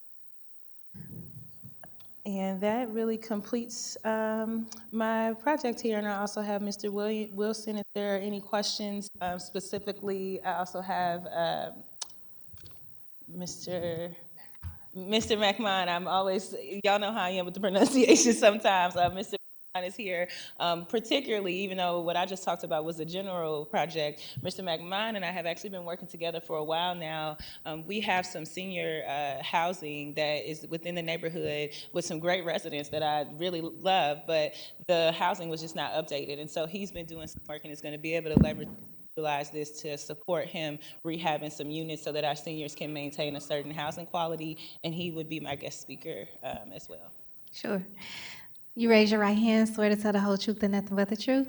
I do. Please proceed. You can start with your name, your affiliation, and then proceed with your comments. Sure. My name's Eric McMahon. I'm with Select Development, and I'm one of the developers of, there's two projects in this area called Lafayette Family and Senior, and then Hickory Townhomes.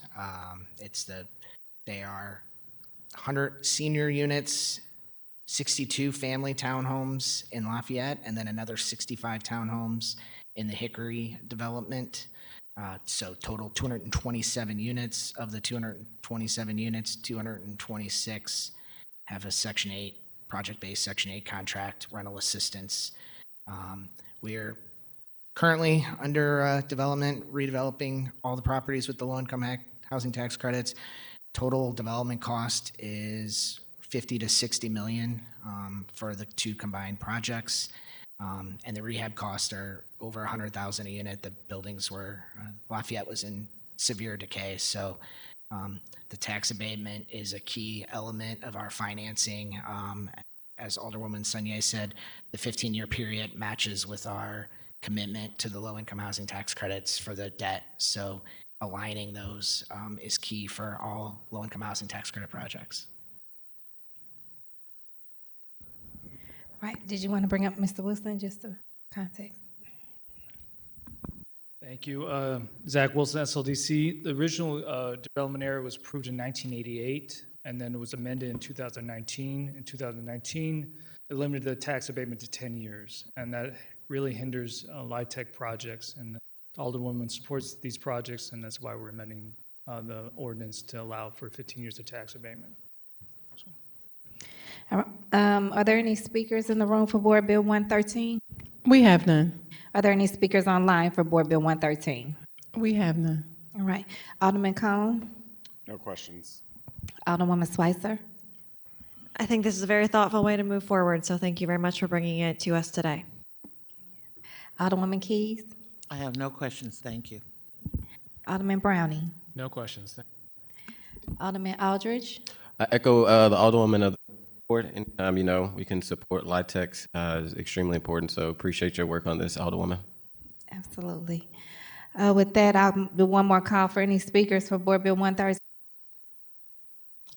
Alderwoman Sonnier, you're welcome to close. Thank you so much. I really just want to thank the committee, but really thank Mr. McCone. Mr. McMahon, I'm going to get it right by the time the project is built and everything's rehab. McMahon, I'm going to have it right. But I would just, I know sometimes we talk about developers in a lot of ways, and sometimes they don't get the best framework. Me and this is a project I've probably been talking about since I first came into office.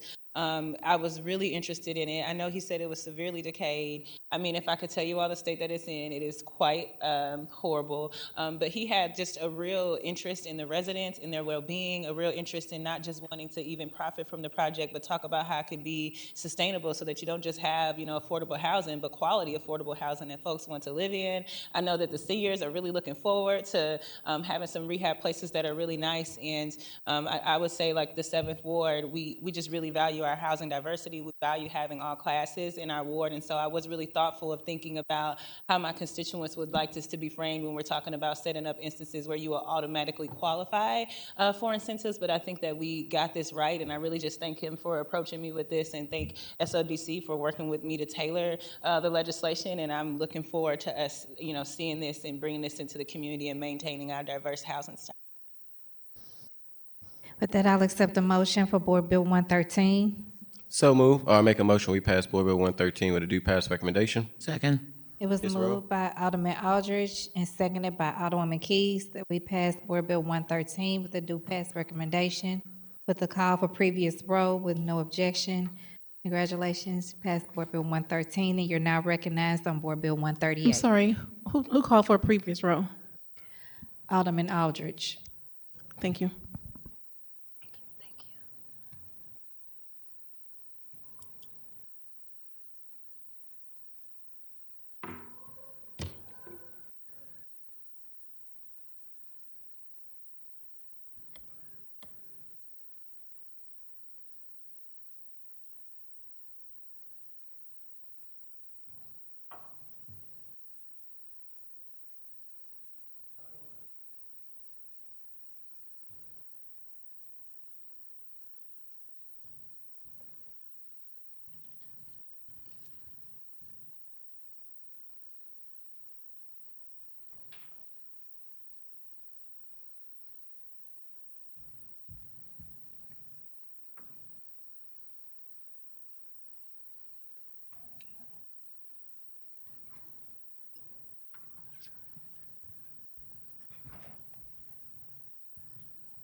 All right, please proceed. Thank you, Madam Chair, members of the committee. Board Bill 138. I know I have had a chance to talk to all of you all about it, and it was in the media.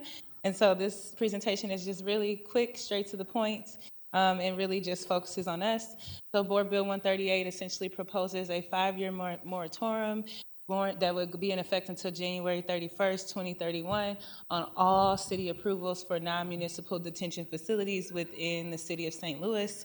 It would cover any building, any structure, or intended use for detention, incarceration, or confinement that is not owned or operated by the city itself.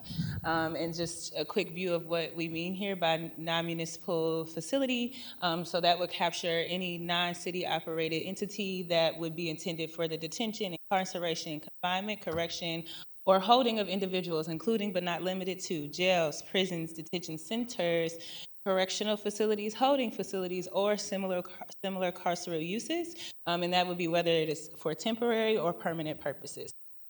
Why moratorium? This would not be the first moratorium that the city of St. Louis has established. Our zoning authority does give us the well-established ability for temporary suspensions pending studies. This is a power that is actually given to us by Missouri's municipal zoning authority. I know we kind of have talked about this quite a bit as a board, but just in case people were curious about the specific statute this might reference, I did want to include that in the legislation. And I know we all know that ZOOP is going on, and so this is just kind of saying, hey, let's make sure that we take the time to evaluate all the ways that these detention facilities could impact the city before putting them in place, and making sure that we're considering public health, public safety, civil liberties, and community welfare impacts on non-municipal detention facilities.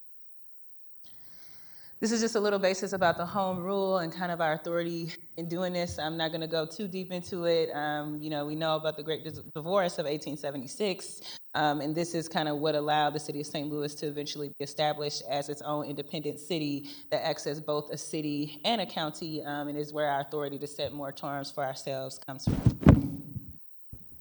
And just again, on what this moratorium would place a pause on, it would be across the entire city of St. Louis. So all departments, all divisions, all boards, all commissions, and agencies of the city of St. Louis, including but not limited to the building division, the zoning section, the planning and urban design agency, the board of adjustment, and the planning commission.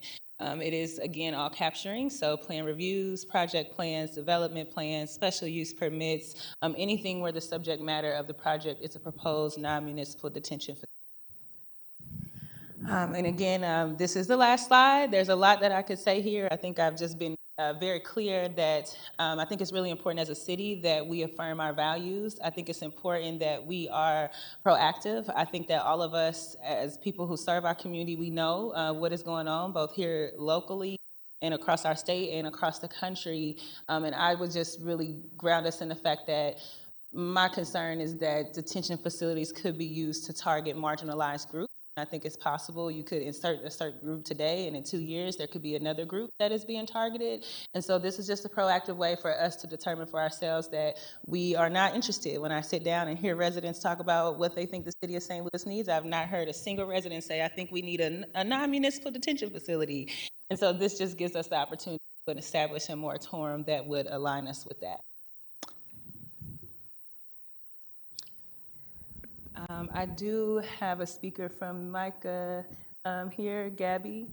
She will be my speaker. There are a lot of folks who are here today to present, but she's been very involved in the legislation, very involved in the conversations, has been a key stakeholder, so she's my speaker for today. Welcome, Gabby. Can you raise your right hand and swear to tell the whole truth and nothing but the truth? Yes. And for the record, please state your name and your affiliation and proceed. Yes, I'm Gabby Eisner. I live in Ward 2, but I'm here today on behalf of the Micah Project, which is a community organization in the 7th Ward that utilizes legal services, advocacy, organizing, education to promote the voice and human dignity of the immigrant community. And we are here today with Alderwoman Sonnier to give our full support of Board Bill 138. The number of people in ICE detention has reached a record high, surpassing 70,000 people for the first time in the 23-year history of the agency. And yet this is just the start for the Trump administration. Between the One Big Beautiful Bill and existing annual appropriations, ICE has nearly $15 billion per year to use on immigration detention. So we need legislation like Board Bill 138 to protect us from this unrestrained expansion of this inhumane detention system. We know that when ICE has detention beds available, they fill them. So more detention beds means more enforcement. And the Trump administration is primarily using detention to pressure people into giving up their chance to remain in the United States. By trapping hundreds of thousands of people in an increasingly opaque world of private prisons and jails, ICE can exert ever greater pressure on people to accept deportation and forego any opportunity to remain in the United States. The growth in immigration detention and the spectacle which has accompanied the opening of facilities is the backbone of mass deportation efforts. And St. Louis has the opportunity to get out ahead of the threat of detention and establish protections for our community. To be frank, there are ways the federal government and private companies can bypass this moratorium. However, that does not mean that we should not put protections in place. When they come for us, we need this legislation to slow them down so we have time to organize our response. Thank you for your time, and thank you, Alderwoman Sonnier, for putting this bill forth. All right, is that your only, okay. Madam Clerk, are there speakers signed up online for Board Bill 138? Yes, we have 3 speakers online. Okay, and everybody in the room that has signed up to speak on Board Bill 138, raise your right hand and swear to tell the whole truth and nothing but the truth. All right, everybody online that has signed up to speak on behalf of Board Bill 138, raise your right hand, swear to tell the whole truth and nothing but the truth. All right, yes. Madam Clerk will be calling you all by name. She'll alternate in and out of the room to begin and then finish up in the room. Thank you. Our first speaker, Reverend Chrissy. Avis Rouse.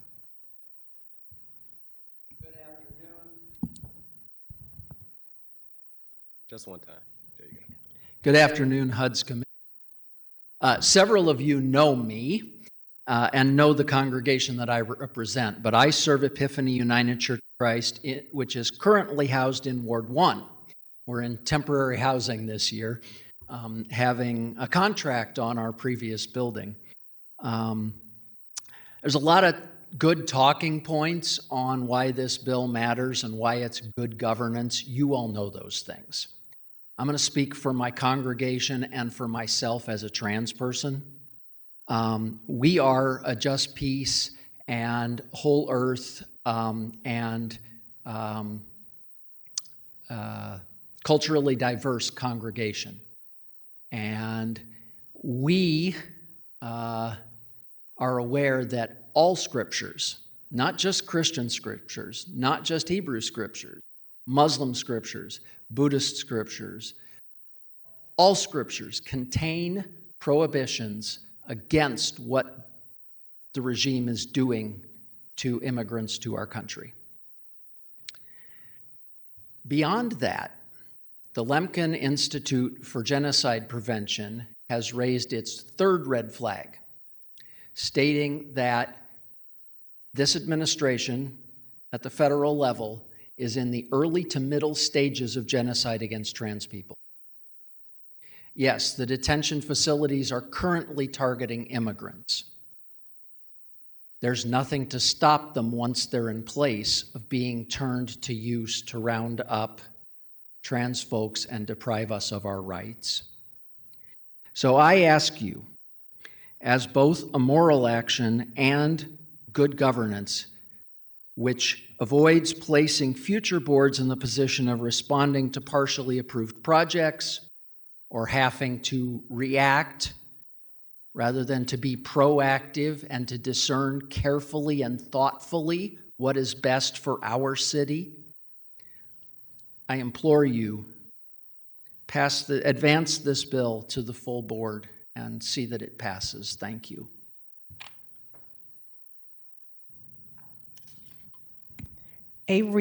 Audrey Kidwell.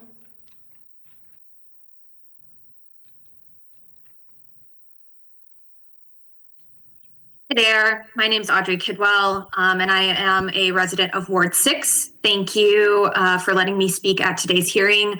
I would like to express my support for Board Bill 138, sponsored by Alderwoman Alisha Sonnier.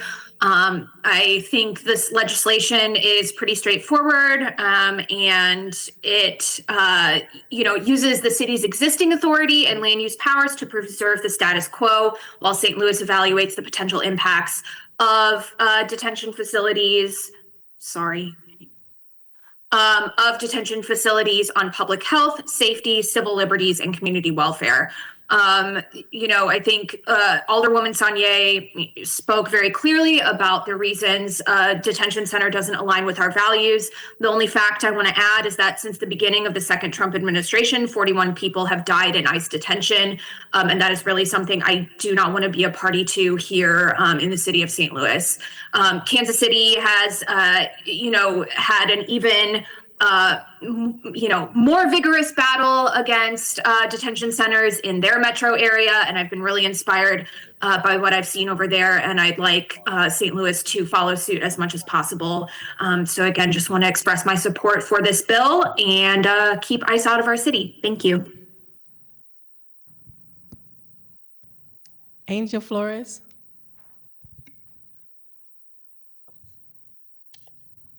Good afternoon. Good to see you again. My name is Angel Flores, Angel Flores. I'm from Ward 2. I'm an organizer with the Party for Socialism and Liberation. I'm here to express my support for Board Bill 138. I cannot think of a worse time to allow cities to have a free-for-all approving detention centers than in the middle of the reckless Trump administration and his federal government. This sets the opportunity for fascist politicians to have yet another instrument of intimidation against anyone they deem as opposition. Immigrants are primarily threatened right now but every resident of this country is currently in danger. I support this bill for 3 reasons. It ensures that decisions about St. Louis's land use are made by locally elected officials instead of dictated by external entities. It is also proactive governance. Despite just being a temporary moratorium until 2031, it establishes a timeout in which the city can evaluate impacts on public safety and welfare before any detention center project is proposed. Finally, 138 builds public trust in the community by reinforcing that policies of great importance require public deliberation first. Let's not give the federal government what they want. Let's add every obstacle we possibly can between our people and the corporate prison industrial complex. I urge the committee to pass this bill. Thank you.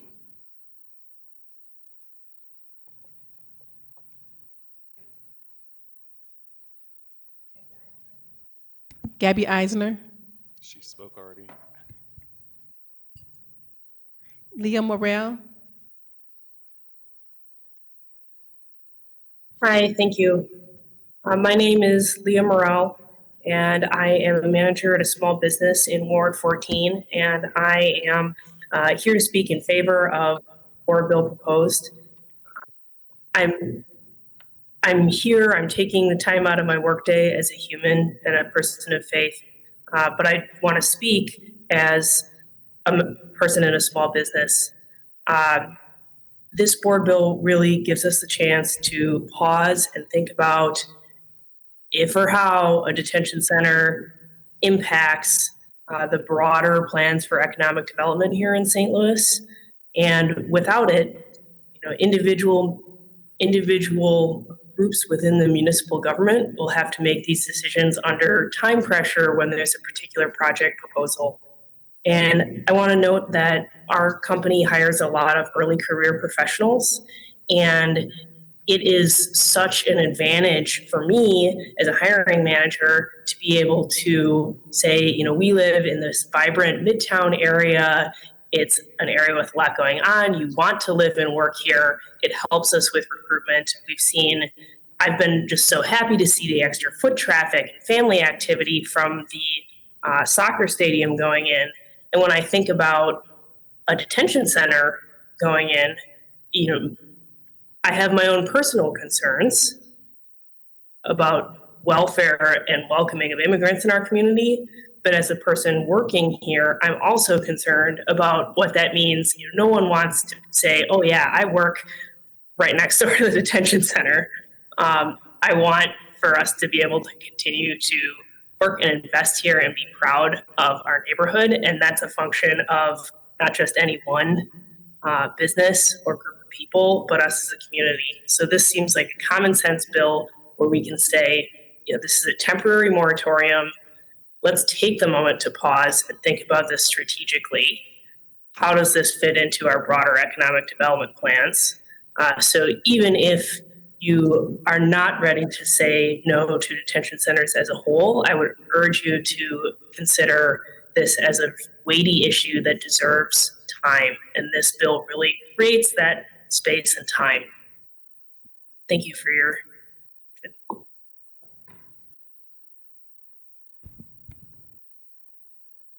Jessica Trout,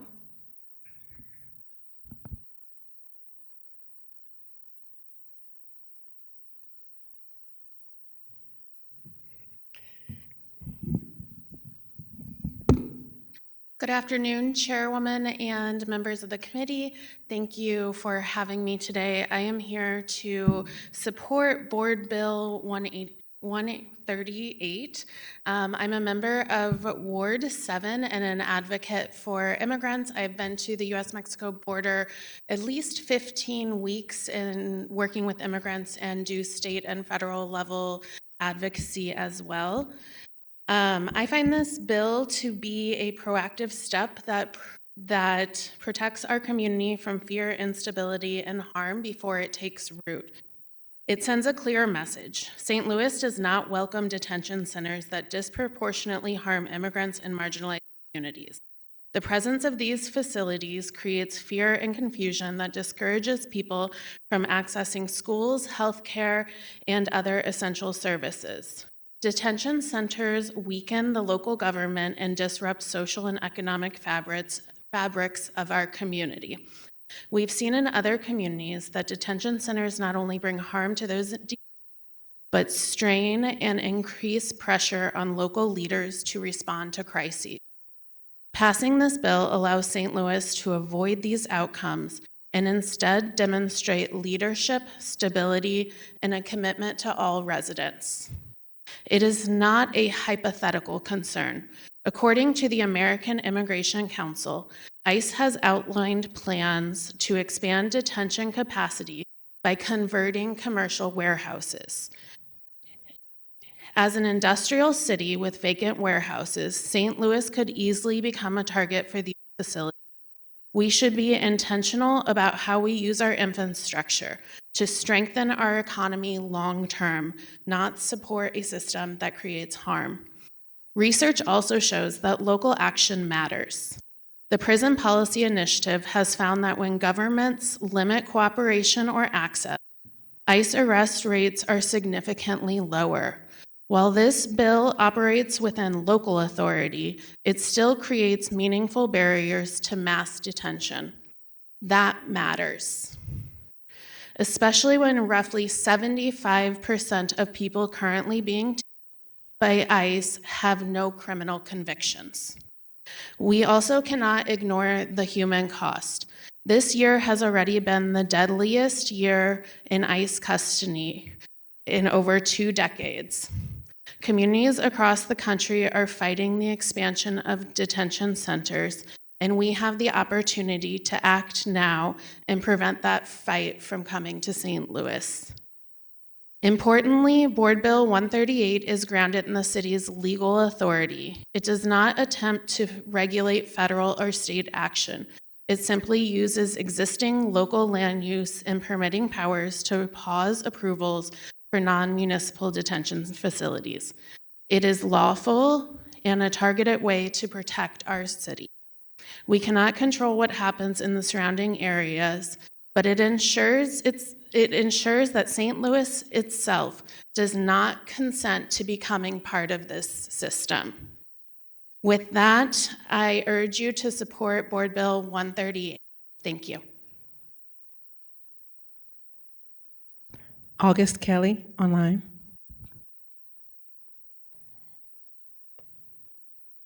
Hey, thanks. This is what I was originally logging in to do this to speak on today. So I appreciate Alderwoman Sonnier for bringing this to the board. So I guess like in like with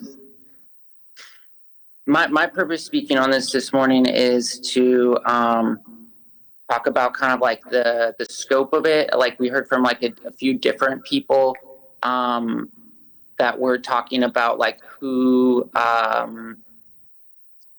this like bill could possibly like protect, or who may be targeted for incarceration, or who might be essentially like concentration camps. Like I guess I see this as like a bill that's like opposing concentration camps for just specific groups and rounding them up and putting them in this place like involuntarily. And like with like the ICE detention facilities, like I feel like, I don't know, I think probably like everybody here, like whenever I see anything from those, like any news from those camps, it's just like it's horror. I like horror about it. And I hope that like that the board will be hearing like the people from PSL and from Micah that were speaking on that. And like I do a lot of unhoused outreach, and they're trying stuff in Utah where they're trying like concentration camp as like a model that they're presenting as care. And it's kind of like back to the antiquated, like it's back to putting people, like locking people up and saying that it's going to benefit them in some way. But yeah, they're also trying to take get guardianship of homeless veterans. So there's kind of this thing where, and it's so confusing when people are doing this, but just when people are presenting oppression as an horrific oppression, where they strip you of all of your rights and presenting it as care. And it's a horrible future that I feel bills like this oppose, and I appreciate that. Thank you for your time.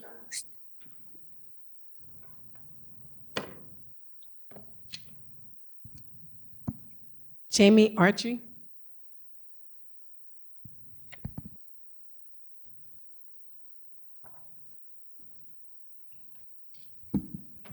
Hello, everyone, Madam Chair. My name's Janie Archie, and I'm supposed to be from the 1st Ward, but when I went to vote, the Board of Elections said I was from the 2nd Ward, so I don't know. Anyway, I'm here first on behalf of Jamala Rogers, Chair of the Coalition Against Police Crimes and Repression, and I wanted to say that completely, the whole name, because as you know, Black folks here in St. Louis and around the country forever have been fighting against repression and the criminalization of Black people on all levels. Whether it's racial profiling, filling jails, criminalizing youth.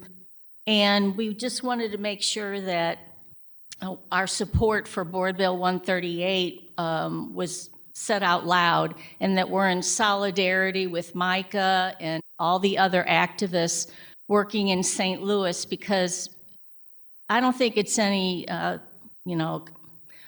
am I trying to say?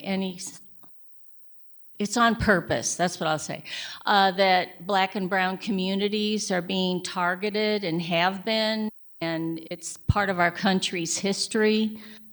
So I just wanted to make sure that everybody knew that the Coalition of Police Crimes and Repression has a long history of struggle, and we intend to continue that struggle in any way we can, in any kind of criminalization and jailing folks in a detention center. There's people that are being picked up and put in jails too already until ICE gets here or whatever. The other thing is, as you know, today is St. Patrick's Day. And I'm saying St. Patrick's Day because I'm half Irish. And if you look at all, includes my ancestors, came over here in the 1850s, 1860s after the potato famine, which killed 1 million people, of which half of that immigrated or died of other disease. And in that time, we had the United States an open door policy and let in 500,000 people of Irish descent. No paperwork required. And I think it's just interesting that specific countries are targeted, and they've not been European countries, okay? They've been Black and brown countries, and I think that's on purpose and part of our policy of criminalization of who we want in here. And I think Irish people were wanted for labor and political will, and then were assimilated into the country because of us being white. So that privilege was afforded to us. So I just wanted to make some of those larger comparisons, but we're in full support of Board Bill 138. Thank you. Dallas Adams online.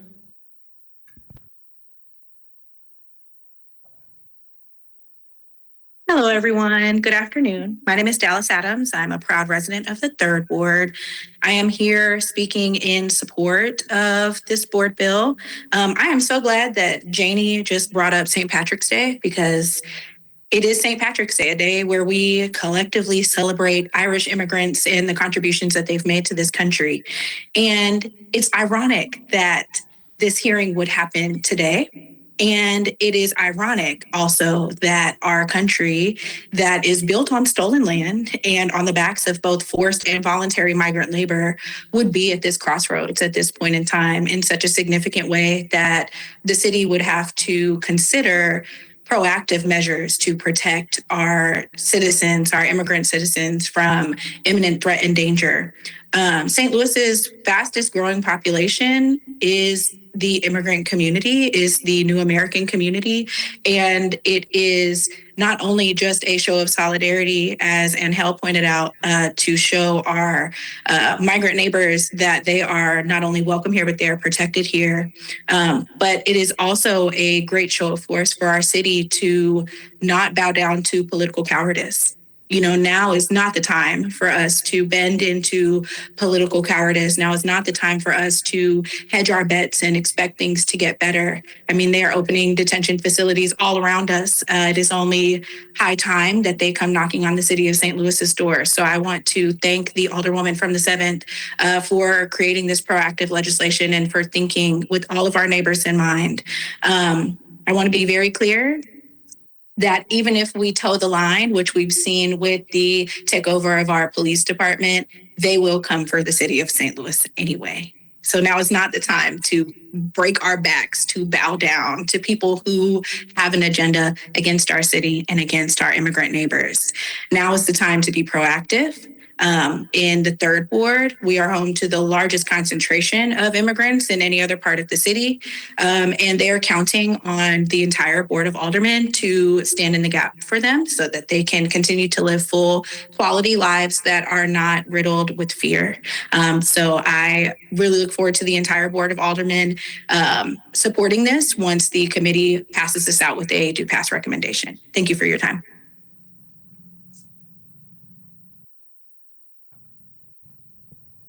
Elaine Schmidt.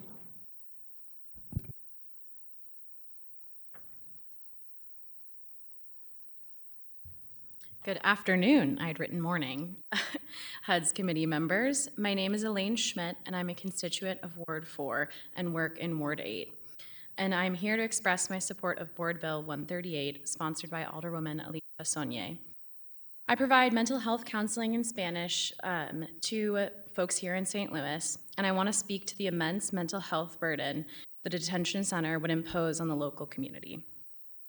The extreme mental health burden that increased ICE presence has imposed on my clients and clients like mine, their families, and those that love them has been palpable and present in my daily work. A detention center being built in our region would exacerbate existing stressors and send a message that immigrants are not welcomed members of our community. Furthermore, as mentioned by many folks, the presence of detention centers can facilitate a climate of fear and misinformation that discourages civic participation, weakens trust between residents and local government, and can create so much anxiety for folks. I myself am I guess it'd be 5th generation Irish immigrant descent, and my great-grandpa immigrated at age 12 from Croatia alone. And at the time, he would have been considered undocumented because you had to be 13. And thinking about my family history and the care that I have for immigrants, I am in full support and urge the committee to advance Board Bill 138. Thank you.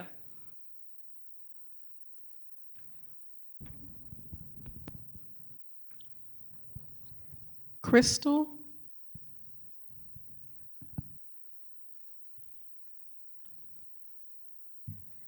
Good afternoon, committee members. How are you doing today? It's been a long meeting, but happy to be up here to speak with you guys.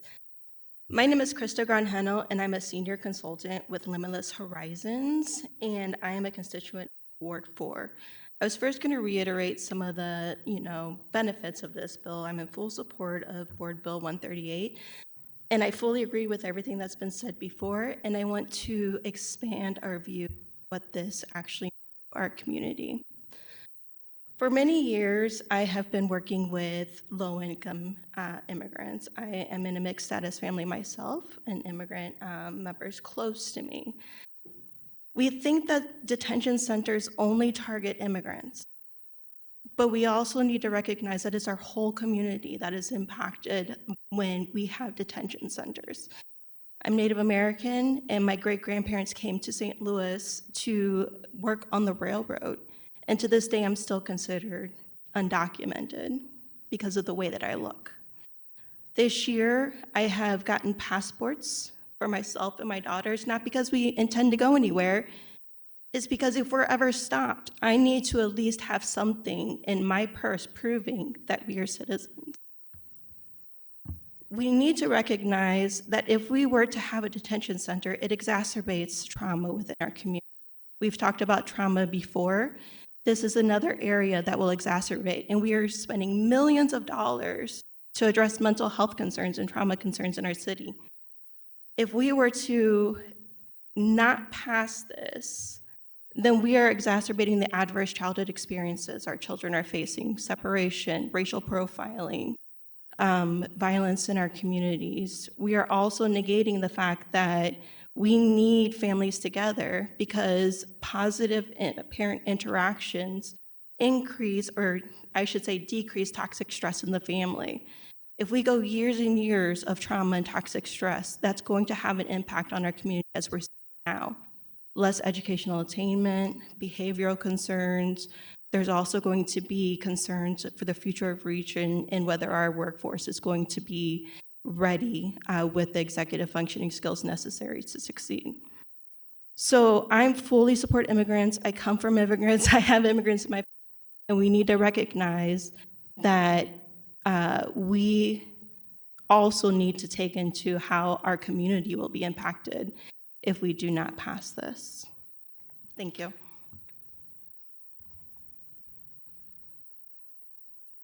Annie Rice.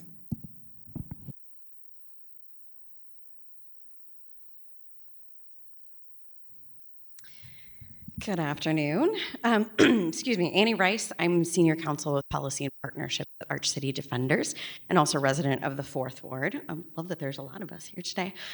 What a range of discussion you had in this committee today, and especially as we're looking at devastating cuts coming from HUD for housing programs and best practice housing first strategies to fight homelessness, defunded, and more vulnerable families and more cuts to programs to keep vulnerable families in their homes before we even reach homelessness.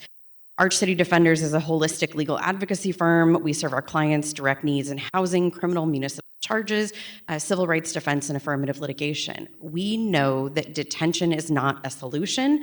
It's an expensive, dehumanizing caging of human beings that we decide need to be removed from society.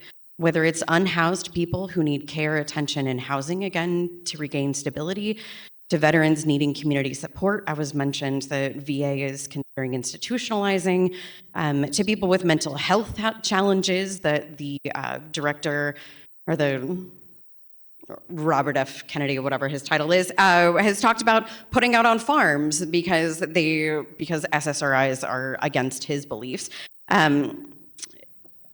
To immigrants who have civil offenses, and the government wants to make nearly impossible for them to succeed in their legitimate legal claims. We've watched both Jefferson City and the people in DC suggest that cages are a solution, but here in St. Louis, we know better, and we have done better. People who spent time in and survived the workhouse led the fight to close and demolish a long-standing cage dedicated to the poor and people who committed poverty offenses. St. Louis can and must stand up for its most vulnerable in as many ways as we can. The bear has been trying to eat us for years. No amount of not poking the bear will get them to leave us alone. It just won't. I want to remind you of the hard-fought battle of surveillance oversight that we won and learned of the nearly 500 automated license plate readers in our city, storing every license plate that passes them for 6 months, whether you're suspected of a crime or not. And the feds have and are using that technology against people in our city. We've now lost the power of civilian surveillance oversight, but we won important information in the process we can use to fight for our people. Just to remind you of fights that we have won that have mattered, even if in the end of the day we end up losing those. We're relying on you to do what we can, to do what you can, when you can, within the borders of St. Louis, to stand up for our people, our neighbors, our family and friends, and institute this moratorium. Thank you. Ella Scott.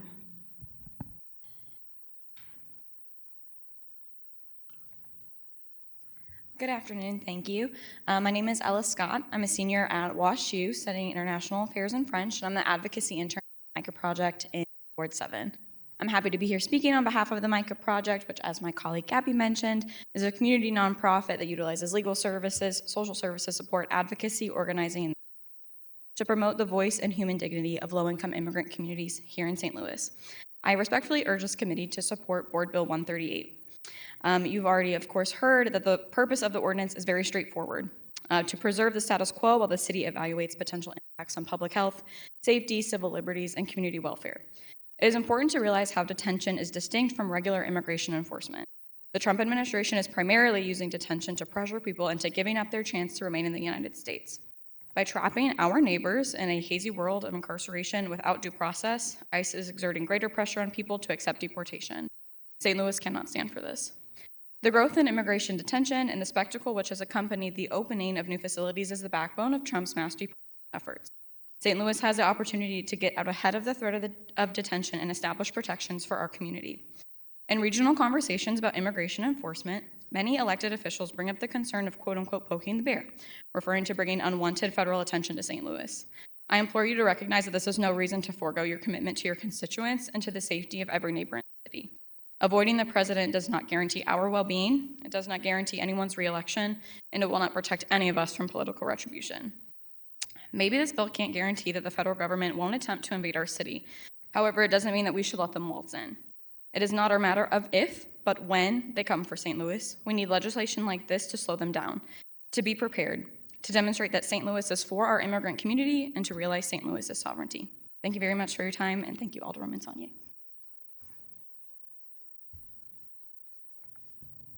Carly Fedman.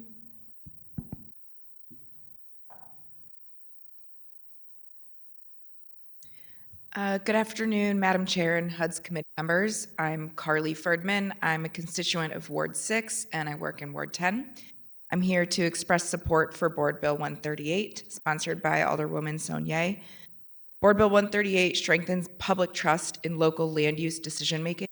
It reinforces the significant changes to our built environment should involve deliberate consideration and public participation. Now more than ever, there's a strong need for proactive legislation to protect all St. Louisans.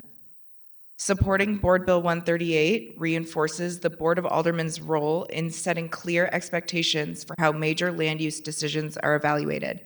I respectfully urge the committee to advance Board Bill 138. Thank you.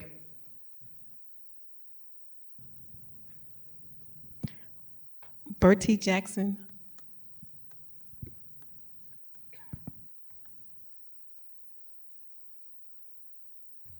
Hello, my name is Bertie Jackson Babel, and I'm a resident of the 3rd Ward.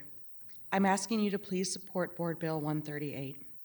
It can often feel like there is little we can do when xenophobic policies and practices are being rolled down by fascist leaders in this country and state. It's important to remember that these practices cannot be implemented unless there is a system in place to support and enforce them. That is why it's extremely important we do whatever we can to prevent those systems from being built and growing in our community. We need preventative care like this bill to stop growth of oppression from this kind of oppression from metastasizing here in St. Louis. Detention centers are inhumane monstrosities, and they are part of a system ripping apart our community. I live in a ward where many of my neighbors are part of the immigrant community, and it's our job to keep them safe. Placing a temporary moratorium on non-municipal detention facilities is the least we can do to fight against the oppressive state that is detaining and deporting our neighbors.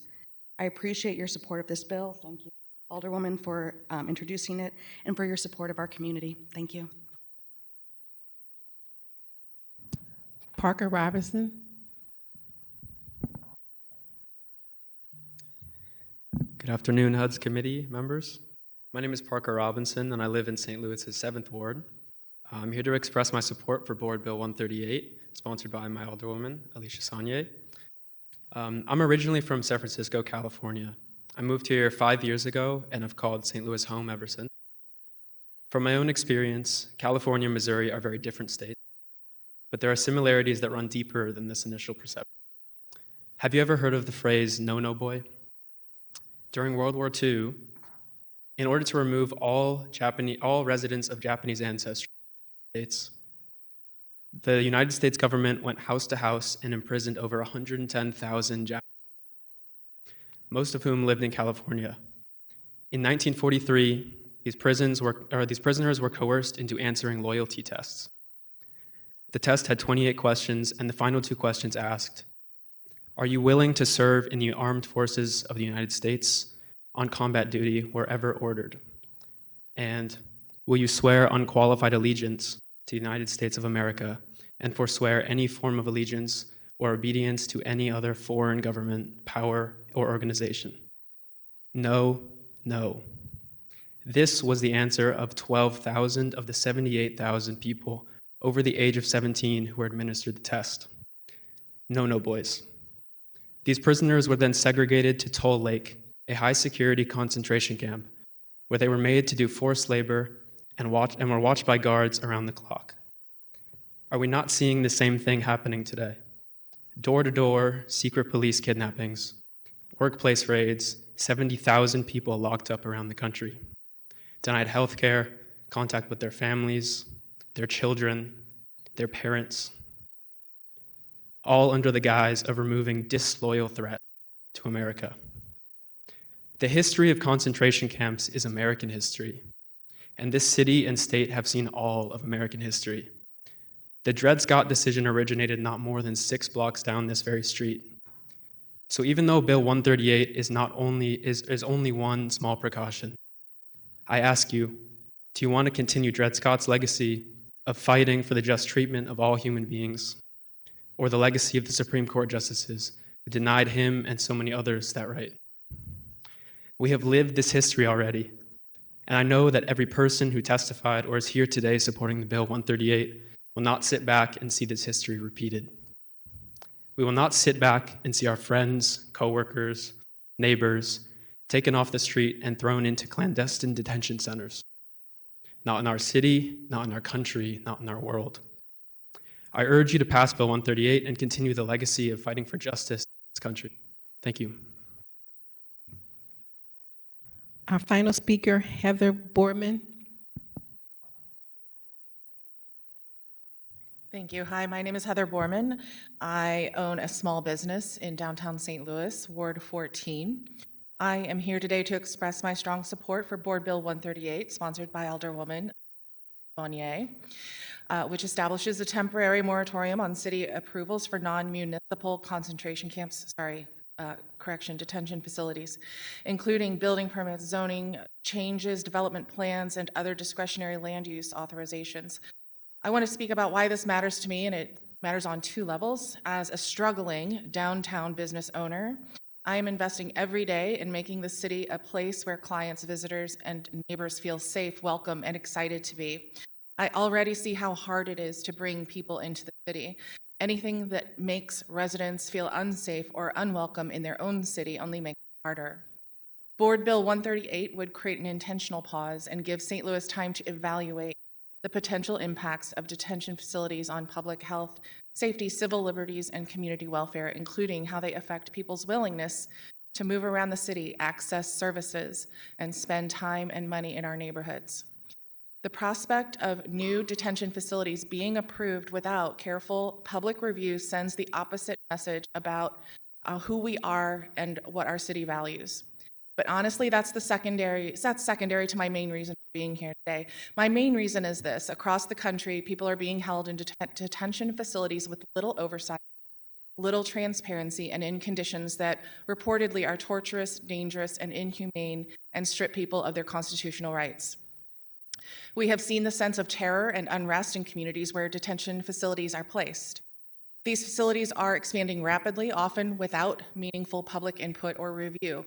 St. Louis has an opportunity right now to say not here, not without deliberate consideration, not without our community having a voice. Bill 138 allows us to evaluate first. It's about local control and proactive governance. A moratorium allows the city to decide whether expanding detention infrastructure aligns with our long-term goals for inclusive growth, vibrant neighborhoods, and a healthy small business ecosystem. It is a responsible pause that centers on human dignity, community safety, and public trust, while the city evaluates what is truly in the best interest of St. Louis residents and businesses. St. Louis can be a model for other cities. We can show that local government can and will proactively, before a crisis, protect the safety, the rights, and the humanity of all our residents. So for all these reasons, and because I want to see downtown and all of our neighborhoods grow in ways that are safe, welcoming, and consistent with our values, I respectfully urge you to advance and support Board Bill 138. And I'm grateful to Alderwoman Sonnier for the bill, and thank you all for your time and consideration. And there are no more speakers online, Madam Clerk? That was our final speaker. All right. Alderwoman Sonnier will open up for questions. Alderman Cohn? I don't have any questions, thank you. Okay. Alderwoman Schweitzer? Thank you so much for bringing this forward, and thank you to everyone who spoke today. I really appreciate your time, and I know this is just a few minutes you've taken out of your day when you've taken so much time out of so many other days on this very important issue in front of our community and our world. So thank you for being here. Alderman Aldridge? Thank you, Madam. Thank you, Madam Chairwoman, and members of the committee. Also echo Alderwoman Schweitzer. Thank you for everybody who came out today. It definitely was a long one, but like as the Alderwoman of the 10th said, committee is really where the work happens. So while this is our job, you know, you guys got lives, and to be here this long to speak on a bill, I think is to speak on a bill that's extremely important. I just want to thank you all for that. Alderwoman Sonnier, is there a similar, a companion, or did Kansas City do something similar? And if so, could you speak to that? Yes, Alderman. In Kansas City, they passed basically a mirror of this legislation. In Kansas City, their Mayor Lucas Quince, basically him and a council member worked and passed this legislation. So it's in effect in Kansas City. Gotcha. I think this is a good legislation. I think it's being proactive. I think someone mentioned it doesn't stop federal governments from doing stuff, but at least the city kind of taking a stance. And with that, Madam Clerk, or I'd like to make a motion to embank this board bill.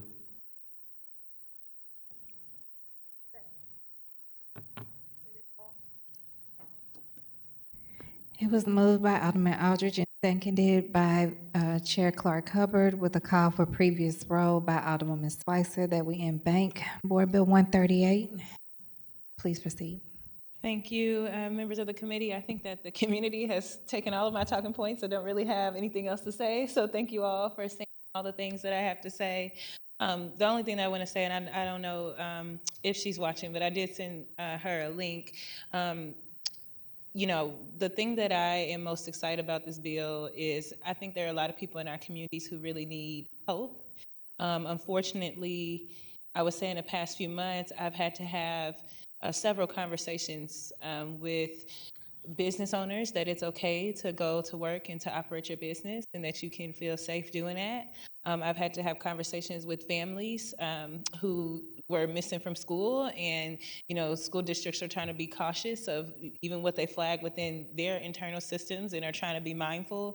And so sitting down with families and saying, listen, if you're uncomfortable going to school, let's get you in virtual school so that your child is not missing. But I have certainly seen just a huge increase in fear and anxiety in community members who have been, I have been Park West, I represent Cherokee Street, I have Gravois Park, our city is diverse, and I'm honored enough to represent them. And so with me, one of the things I'm hoping that this legislation can do more than anything is just send a message to our residents that they, one, see that our values are clear, two, see that not only our values are clear, but we will do everything that we possibly can to protect them and be as proactive as we can. But third, that we genuinely care, and that no matter what you're seeing on higher levels or in other places of government, here in the halls of City Hall, we respect your dignity, and we really do look at our city as a place for all and not some. And so I don't know if she is watching, but I hope you are, and I hope today that you got to hear all of the folks in community from across the city speak in support, and I hope that that can allow you to feel a little solace and a little comfort. I still, feel weird. I think all of us do, because there's no magic stop wand to the things that are happening, and there are limits to power.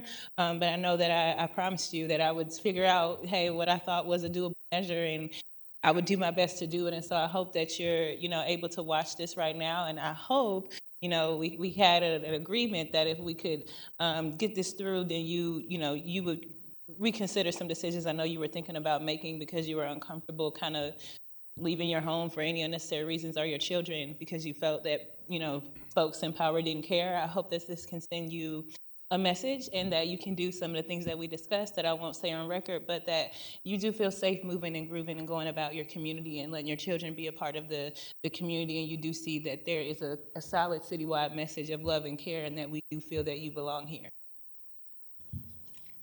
All right, with that, I'll accept the motion for Board Bill 138. I make the motion that we pass Board Bill 138 with a due pass recommendation. Second, the It was previous row. Moved by Alderman Cohn and seconded by Alderman Aldridge that we pass Board Bill 138 out in bank with the due pass recommendation with the call for previous row by Alderman Aldridge with no objection. Congratulations. Madam Clerk, do we have any resolutions for review? We have none. Okay. Any acknowledgement of any written testimony? We have 12 written testimony in support of Board Bill 138. Okay. Any announcements? I'll make a quick announcement since Alderman Aldridge did mention the fact that I'm always big on people coming up and showing up. Thank you all for showing up and speaking on behalf of Board Bill 38. Thank you for everyone who showed up today. This is a long one, but it wasn't a long one. But just as big as I am on people showing up, I'm big on facts. And so I want to make sure that we have for the record here that you all know that Board Bill 166, while it's unfair for Ms. Hawkins to be villainized for having a relationship with her alderperson, with other alderperson and other elected officials, the reason why we didn't go into some of those details is because this incentive goes with the land, not with Ms. Hawkins. Ms. Hawkins is a possible developer that we both believe in, that many of us, maybe they didn't want to say it or not believe in. And me as an alderperson, as I move forward, since we just did this same thing for a piece of parcel of land in Central West End and didn't have anyone show up in opposition and passed an incentive with no opposition, then why will we now create a narrative, a very misleading narrative, against someone who's coming down here and again choosing St. Louis and choosing to throw her hat in the ring and be here, didn't have to be here, but to be here to present herself as we move in this first step that was mentioned by Alderman Aldridge and SLDC, the very capable of the Planning Commission, which we many of us have served on down here, to present herself. Again, we just did this same thing for the Engineers Club. This incentive goes with the land, and anything that will come forward, be it Ms. Hawkins, and I hope it is, or whoever it is, they will still have to come before and be asked tough questions and be able to have commitments to the community for whoever is in leadership, be it us or anybody. So it's important for me for people to be educated and know the facts and know how this system works so that you're not out in the community spreading misinformation. It's not wrong for people to want to build a relationship with elected officials. It's not wrong for people to want to be present and serve in the community the way that they do. And it's not wrong for us to be kind enough to compliment that publicly. So thank you for the leadership. Thank you all again for being here today. All members were present today now. So with that, if anybody has any objection to adjourning, we are adjourned. Everyone have a blessed day. We need a motion to adjourn. Okay, Alderman Cohn made the motion to adjourn. I'll make the second to adjourn. And we have, again, no objection to adjourning at 1:30. Everyone have a blessed day. And happy St. Patrick's Day.